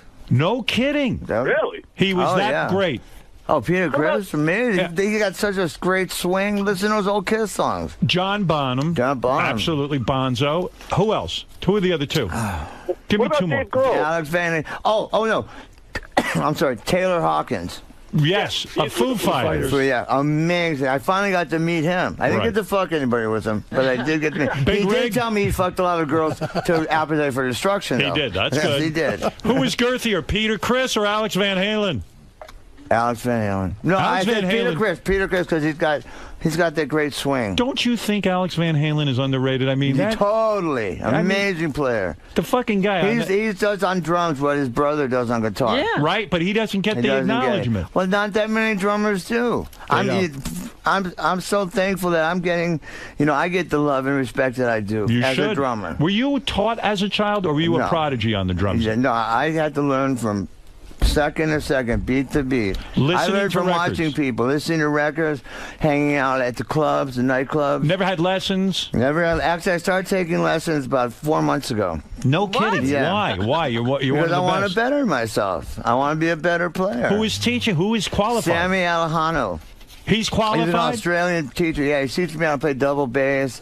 And, I like drummers. I don't know. What is his name? 𝗵𝗵𝗄𝗏. Is he hung? I don't know. I haven't made out with him. Check out his rig? I haven't seen his rig yet. But he plays mean drums. Wow. Who are the 5 best bass players, Chips Enough? Well, of course, Paul McCartney. I was going to say number one, right? Changed the name of the game there. Right. Geddy Lee's terrific. Geddy Lee. John 𝗫𝗏𝗄𝐿. Right. Great player. I love John Deacon from Queen. I think he's very underrated. Wrote all the biggest Queen songs. Great band. Yeah. Yes. Greatest band. And last but not least, Flea. Flea's a good one. Great team. All right, boys, now a real tough question. Five vice presidents that were the best in history. Go ahead, Stephen. All right, forget that one. I'm just kidding around. All right, let's go finally to Mark. Mark, go ahead. What's up? Hey, now. Hey, Howard, this is a great interview. I love these guys. These boys are top-notch. They're at the top of their game. Don't fuck with them. Go ahead. Yes, Mark. How and why is Steven still alive? He should have been dead 50 years ago. You know, Ozzy Osbourne is being experimented on as we speak. They're trying to figure out. Analyze Ozzy's brain. And all due respect to Ozzy, I love Ozzy, but they should really be examining Steven Adler. Well, the thing with Ozzy is he's managed to survive it all. Yes, he has. Well, Steven will too. Well, you know what? Believe it or not, and I've tried many times to kill yourself. It is very hard to kill yourself. Describe in your book. You describe how many times have you tried to kill yourself? I mean, serious dozens. And why did you fail? What happened? All I did is twice, 2 separate occasions. I took 100 Valium. Go ahead. Drank a whole bottle, the big bottle of Jägermeister. Right. Shot up 3/4 of a gram of heroin. Had the best 8 hours sleep of my life. Wow. Woke up, everything fine. I woke up going, holy crap, I can't even do this right. I'm still here. It's easier to cripple yourself. Did you ever try to hang yourself, shoot yourself, stab yourself? No, just cut my wrist. You cut your wrist? Oh, yeah. And you bled and you woke up and that was the end of it? I bled for 10 seconds. You see, you really do want to live, don't you? Yeah. Right. Of course he does. And thank God. I just, doing this book, it gave me an opportunity to get all this crap out of my system and move on. When you're getting that much pussy and all the money, why would you want to die? I don't ever understand it. Because I lost it all. I threw it away. Right. And you then hit rock bottom. I thought I did, but there was so much more deeper to go. Wow. What a book. What a book. What a life. What a life. You know, this guy, when he had to go, he got such abscesses on his stomach. You'll read about it in the book. Oh, God, it was suck. So when I mean abscesses, from shooting into his stomach, he got these, like, pus welts, right? And we went to the doctor, and they had to stab you a couple of times and cut them open. And you said shit came out of those wounds. What came out of there? Pus? Pus. 5, 6 different colors of pus. Ugh. Did it smell? Smelled horrific. Unbelievable. I'm going to throw up. Hold on. Yeah. Just thinking of it. Man, so great. Let's go to Mark. Mark, you're on the air. Hey now. Hey now. There's no other place that you could have this interview but serious. Of course. Yeah, of course. That's why, who can debate what's better, terrestrial radio or this kind of radio? This is it. I'm wondering, Stephen, where else are you going to be promoting this? What kind of stories can you tell, my brother? Well, you could clean it up. You gotta get the book and read it. That's all. Listen, he doesn't need any other. Here's Gina, Chip's sister. When's the last time you spoke to your sister? She's the casting director for Biggest Loser. No kidding. Yeah. Hey there. Hey, Gina. Good morning, honey. Hi, Chippy. Hi, Stevie. Hi, darling. How are you? Did you know your brother had one of the biggest penises in history of rock? He loves to tell families. Did you know that, Gina? He brags a lot, I know, but Honey. I think it's all true. I've read it in books.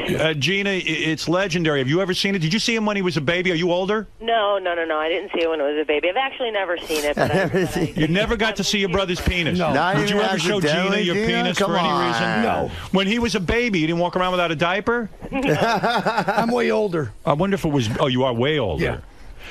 Gina, anything special about your vagina you want to share with us? No, not in particular, but all right. And what about Jason? Anything about his penis you want to share? Great, yeah. Gina, there's a couple of my guys. There's a couple of my guys you have to cast on that Biggest Loser because they're getting out of control with the weight.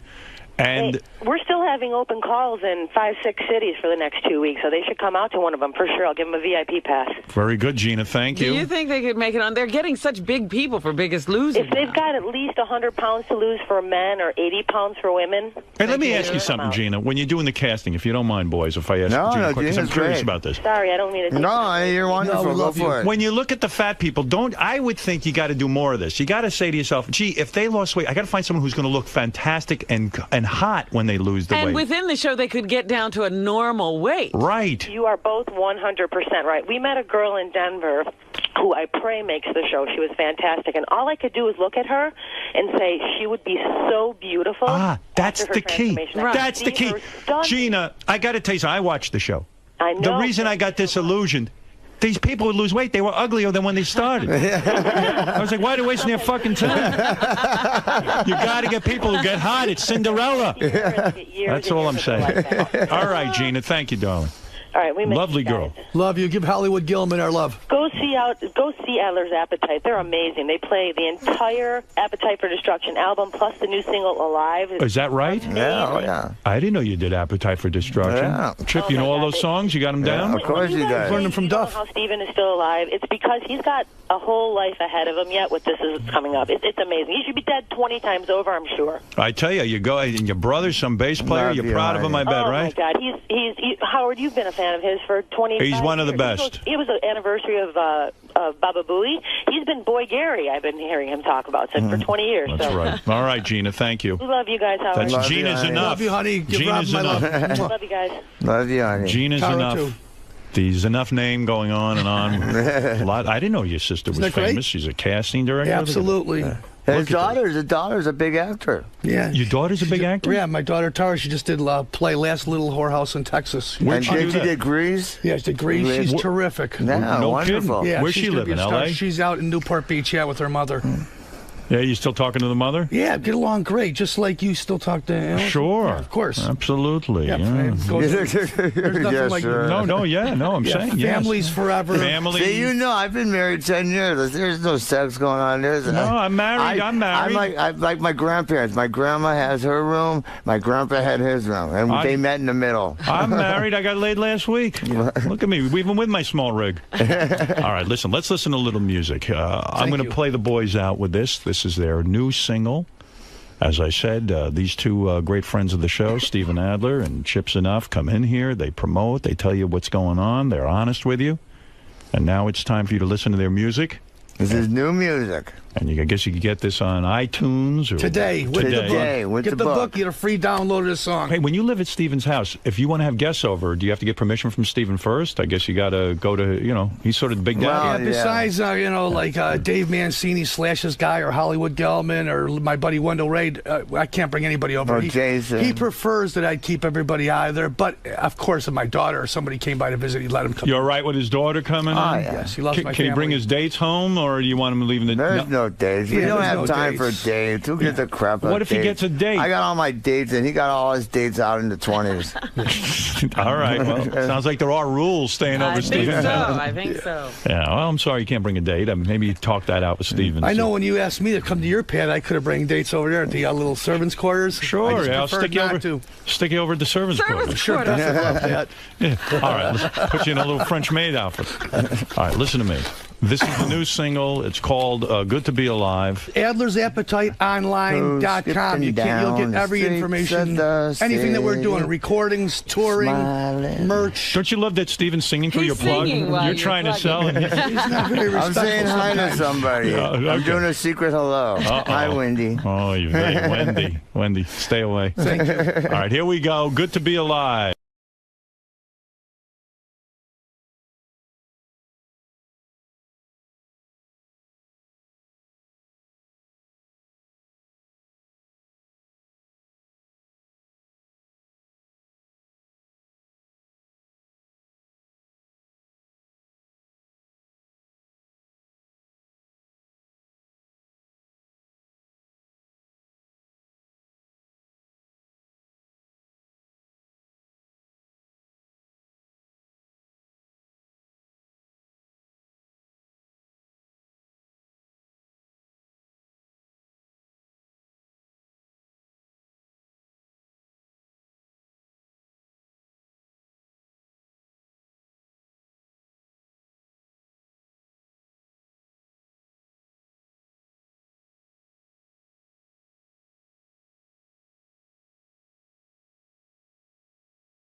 good to be alive. Guys, how is it to be back on the show? Oh, wonderful. Even better than last time. Of course, we're not having sex in the green room this time, but it's been a great time. You talked a lot about sex, though, today. That's usually what Howard likes to talk about. Actually, that's what guys like to talk about. Yeah, he's giving you some crap for seeing a lot of other guys' rigs. Who hasn't It's just seen part a of the lot game? rigs? It's part of rock and roll. Part of rock and roll, right? You've seen one guy naked, yeah, you've seen them all. Oh, no, wait, that's you seen one girl naked, you want to see them all naked. That's not a little crazy. Steven, you talked a lot about your past, you know, some heavy stuff. Is it hard to talk about that stuff? You know, at first, I thought it was really going to be hard. But once I actually did it, I realized how healing it was, emotionally and physically and mentally, to just get it out of your system. And once I said it, even like the sexual abuse stuff and, you know, all that crap, it was just to say, it was just like, I thought it was going to be the worst feeling in my life, but it turned out to be the opposite, the best feeling. That's awesome, man. Yeah. Cool. All right, guys. Well, thanks for stopping by, and good luck with the music. Yeah, you'll be seeing a lot more of us. I'm just hit Tim Sabian up. We're going to have our own radio show here, so. Awesome. Looking forward to it. Look forward to seeing you. I want to thank Harper Collins, too, and Vanessa and Marty and this young lady. Did you have sex with them? Not yet. Not yet.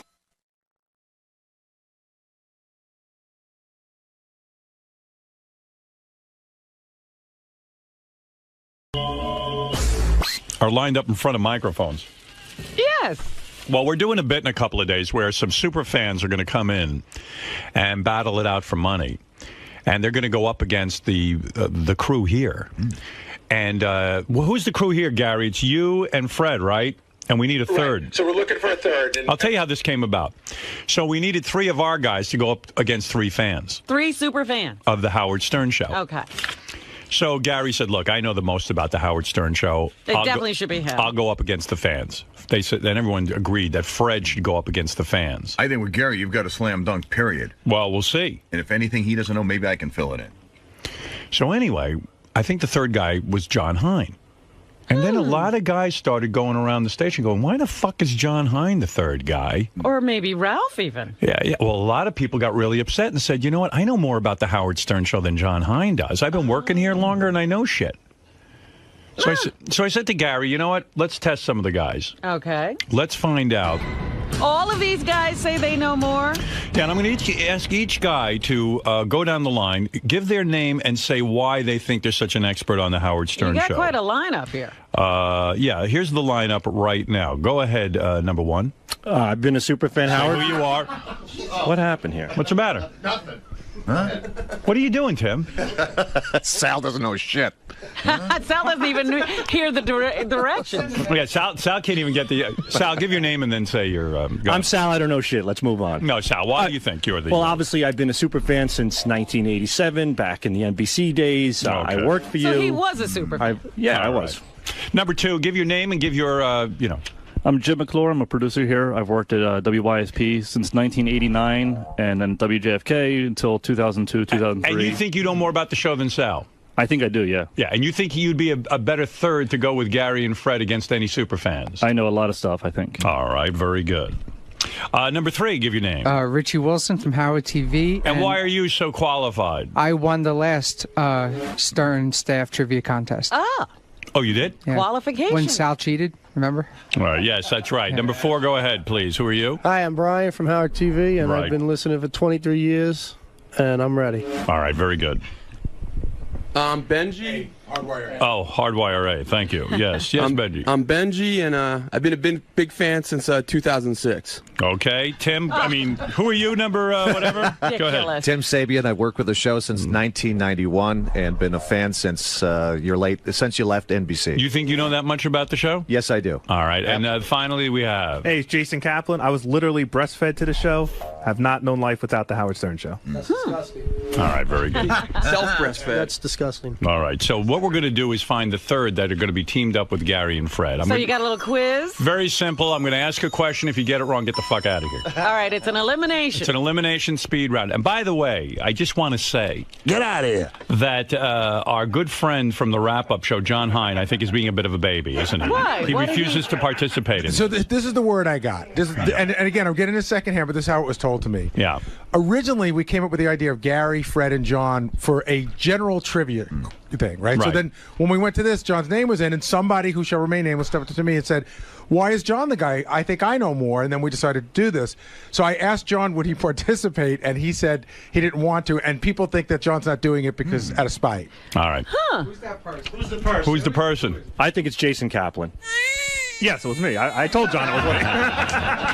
John, why not go up against these guys and prove the point? All right. I was told I was doing this with Gary and Fred. Right. This is, I don't know, however long ago. Then all of a sudden, somebody asks me if I want to compete for the third spot. And I said, I thought I had the third spot. No. And then Jason fast, buddy. Exactly. And I'm like, well, either I'm in or I'm not. Who do you think is best to replace you in this? Who do you think will know the most about the show? Well, Jason's a rat, not him. Not him. Go ahead. I heard, by the way, I heard that John said he wasn't even positive that Fred and I should be the two in it. Well, I said if I have to compete, then Which everybody one of these guys will know more about the show? I think it's going to come down to either Richie Wilson or Jim McClure, and my money's on Richie Wilson. All right. But you won't compete. No. Save your money. All right, let's find out now. Here we go, boys. I ask you a question. You get it wrong, get the fuck out of the studio. You are not going to be in the Big Superfan Challenge. All right, what's the first question? All right, first question. Sal, you're up first.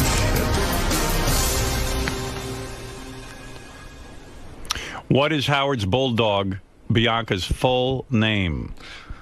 Bianca Rebecca Romaine Stamos O'Connell. Wrong, you're out. Get the fuck out. Hey, guys, as soon as he gets one wrong, you just yell out in unison, get the fuck out. All right, there we go. All right. Get the fuck out. Get out of here. I'd say. All right, some people think that Jim might know everything. Let's go to Jim. Jim, I'll ask you the same question. What is Howard's bulldog Bianca's full name? Bianca Romaine Stamos O'Connell. Correct. You are in. Don't get the fuck out. Richie, some people think you are the Howard Stern Show expert. Let's find out. What year did Howard Stern graduate from Boston University? I'm getting the fuck out. Do you not know? No. Take a guess. You're not going to figure it out? 68. Wrong. Get the fuck out. Get the fuck out. Wow. He went down fast, huh? Bet you all the other guys are going to go down fast. Let's see Brian Phelan. Standing there like they're confident. What's the answer? What year did I graduate from Boston University? 1976. 1976 is correct. Yes. Benji. What football player did Stuttering John lose to in a foot race? Ooh. Happened here on the show. John challenged him. You were here. What? Say it. Get the fuck out. Everybody. Get out of here. Get the Herschel Walker. Get Wrong. the fuck out. Wrong answer. Goodbye, Benji. All right, Tim. You know what part of this isn't working? Where we all yell out in unison, get the fuck out. Yeah. Okay. When I hold up my hand, we yell out, get the fuck out. Okay. I don't like that. All right, let's go to Tim Sabian. What football player did Stuttering John lose to in a I got foot to race? take a stab at this. I think it's LT. Get the fuck out! All right. Take your headphones with you. Don't hand us the headphones. I don't want those. Leave those off. All right. Jason Kaplan, you're the guy who started this whole mess. Otherwise, John Hein would be in this already. What football player did Stuttering John lose to in a foot race? Was it Marco Battaglia? That is correct. We're down to 3 guys. All right. Back to Jim McClure. Back to Jim McClure. All right, here we go. Which celebrity guest won Jeff the Drunk a butt billionaire date with Tabitha Stevens? Ooh. And now, if you remember question. that show, we played a game called Butt Billionaire. And the celebrity was playing for Jeff the Drunk. I'm out. Get the fuck out. Jim McClure did not know. Now, hold on. And now what happens if these next 2 guys don't get it? Oh, that's right. Stay the fuck in. Get the fuck out, but go behind the screen. Yeah, right. Go take the walk of shame.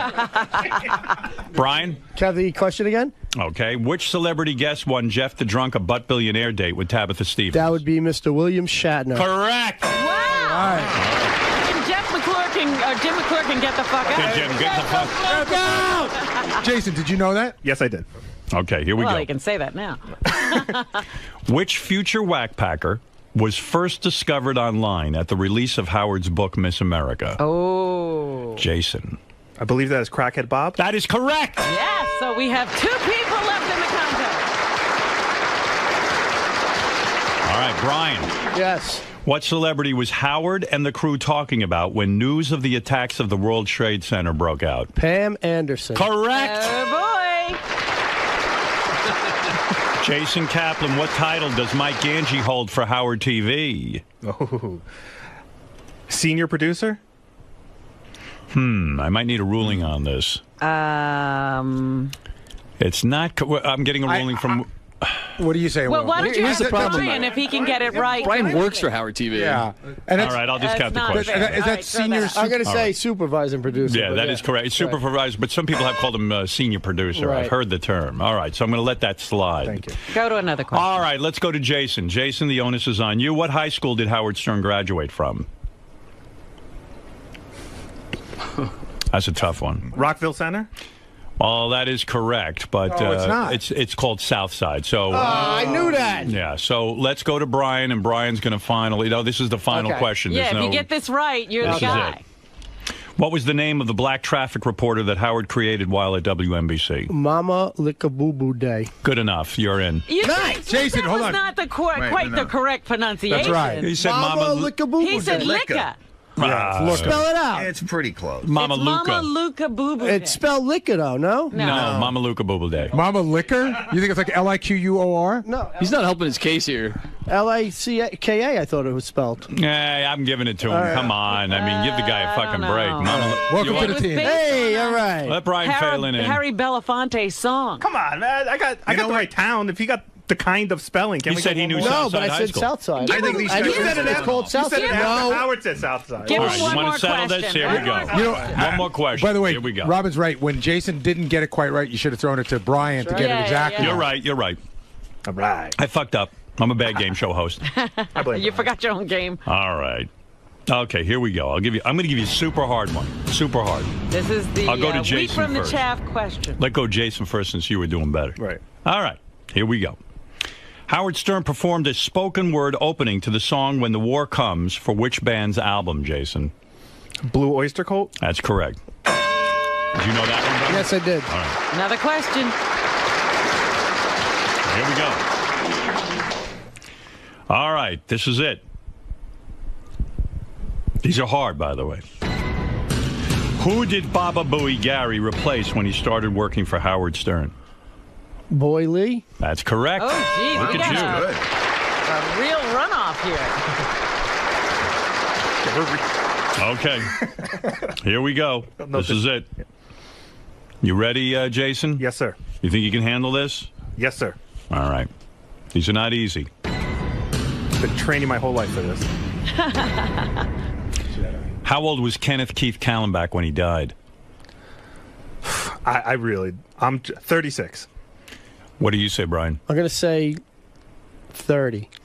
You're both wrong. 29? 39. Oh, 39. Can you believe that? Wow. All right. Now we're still at this. All right, Jason, you're first. While interviewing a drunken Henry Hill, Lisa G thought he said, I want to come on your face. What was he really saying? Caramel macchiato from Starbucks, please. Not exactly. I want to come on, yeah. Brian's right. Uh-oh. What did Jason Brian say wins. wrong? It's I want a caramel macchiato. Yeah. You need the I want? All right. It's in the ballpark, though. You got to get another question. I think he didn't get it right. Caramel macchiato was the part that she screwed up. All right, not the all I right. want We'll give it to you. All right. I all right. agree. The judges agree. Caramel macchiato is the answer we're looking for. All right. You guys agree? I Judges? think I do, Fred. Yeah, I think caramel absolutely. macchiato is what you were looking for. Yeah. All right. I was looking for that I the want a key caramel word. macchiato, but Because okay. he goes, I want and that the disputed part was He said caramel caramel macchiato, or come macchiato on your from face. Starbucks. None of that was said. Caramel macchiato was said. Yeah, but not from Starbucks, and you didn't say I want. Listen, Gary and Fred just ruled on it.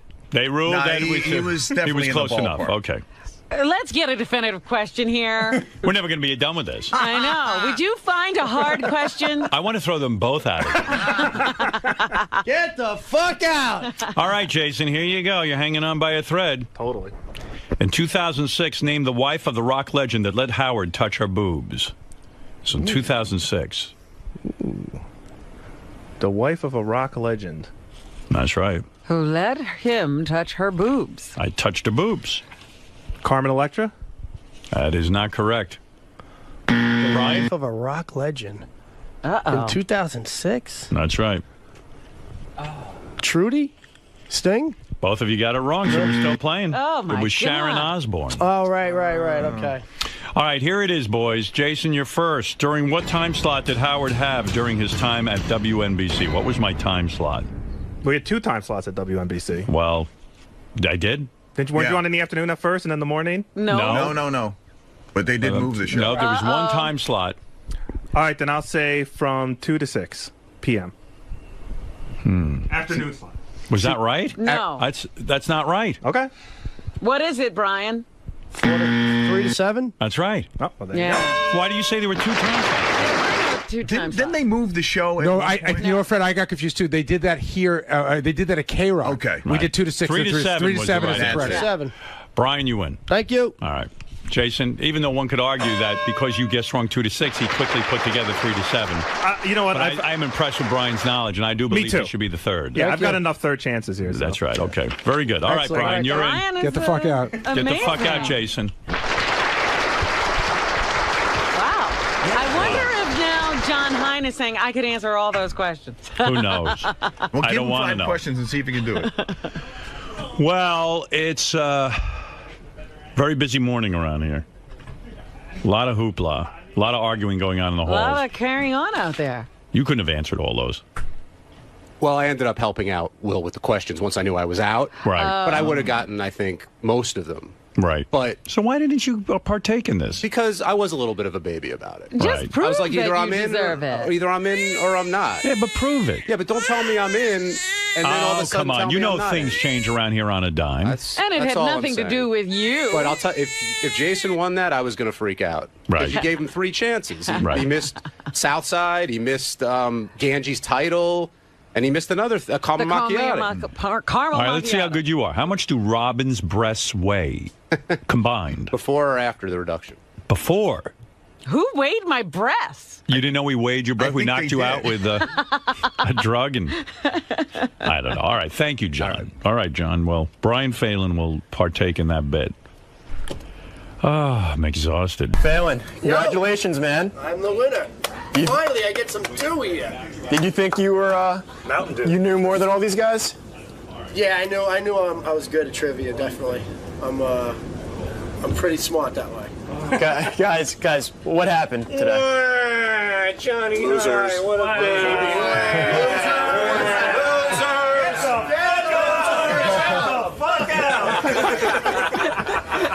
Sal. Yeah. Sal, what happened, man? Sean's a little fucking bitch. That's what happened. You know? He should wipe his diabetes blood with a tampon, not with that stupid thing. Hey. No, but Sal, you're a huge Howard I came Stern close. What I threw in Rebecca. Yeah, I said Rebecca Romaine, Stamos O'Connell. Getting knocked out at the first question is not cool. I'd like to knock you the fuck out right now. You know, what can I do? But Richie's a legend. He was the winner at the last contest. He was my biggest competition, and he got bumped out first too, so it wasn't easy. fan. Do you guys think were the questions fair? Yeah, definitely. Yeah, well, the one about the Howard TV titles was a little unfair because of Richie and Brian working directly next to Ganji. I thought that was a little, but otherwise, yes, I thought they were very fair. And the 5 tries that you got after you got them wrong. Yeah, let's say fair enough for Jason to keep changing the answers every time. So Yeah. I didn't change the answers. The judges kept my answers. Good job, Benji. Good job. So, Benji. Yeah. What'd you think of the contest? Who's, I didn't even know, who's the Stuttering John? They say I had to, give a stuttering No, Vic. I love Stuttering John. Now let's go over to John Hein, and we'll ask him some questions to see how well he does. Yeah, come on. John, my first question to you, John, is what is Ray Stern's maiden name? That's GoToMeeting.com and the Shipman. Get the fuck out! Hey, ask your question. How do you spell Ray? Don't know. Get the fuck out! What were the core letters for Hartford, Connecticut? Don't know. Yes, you do. Come on.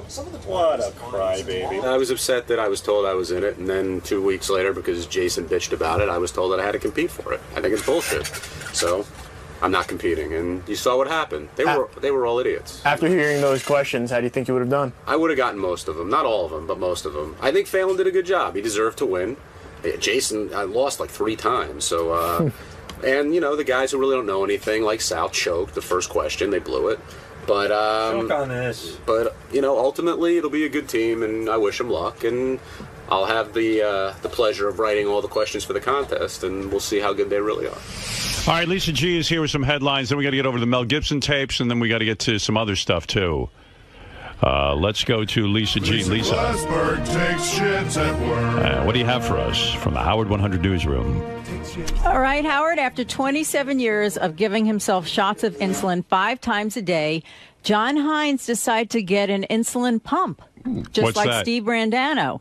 You insert it, the little tube under the skin in your stomach, and the insulin goes in automatically. You still have to program it.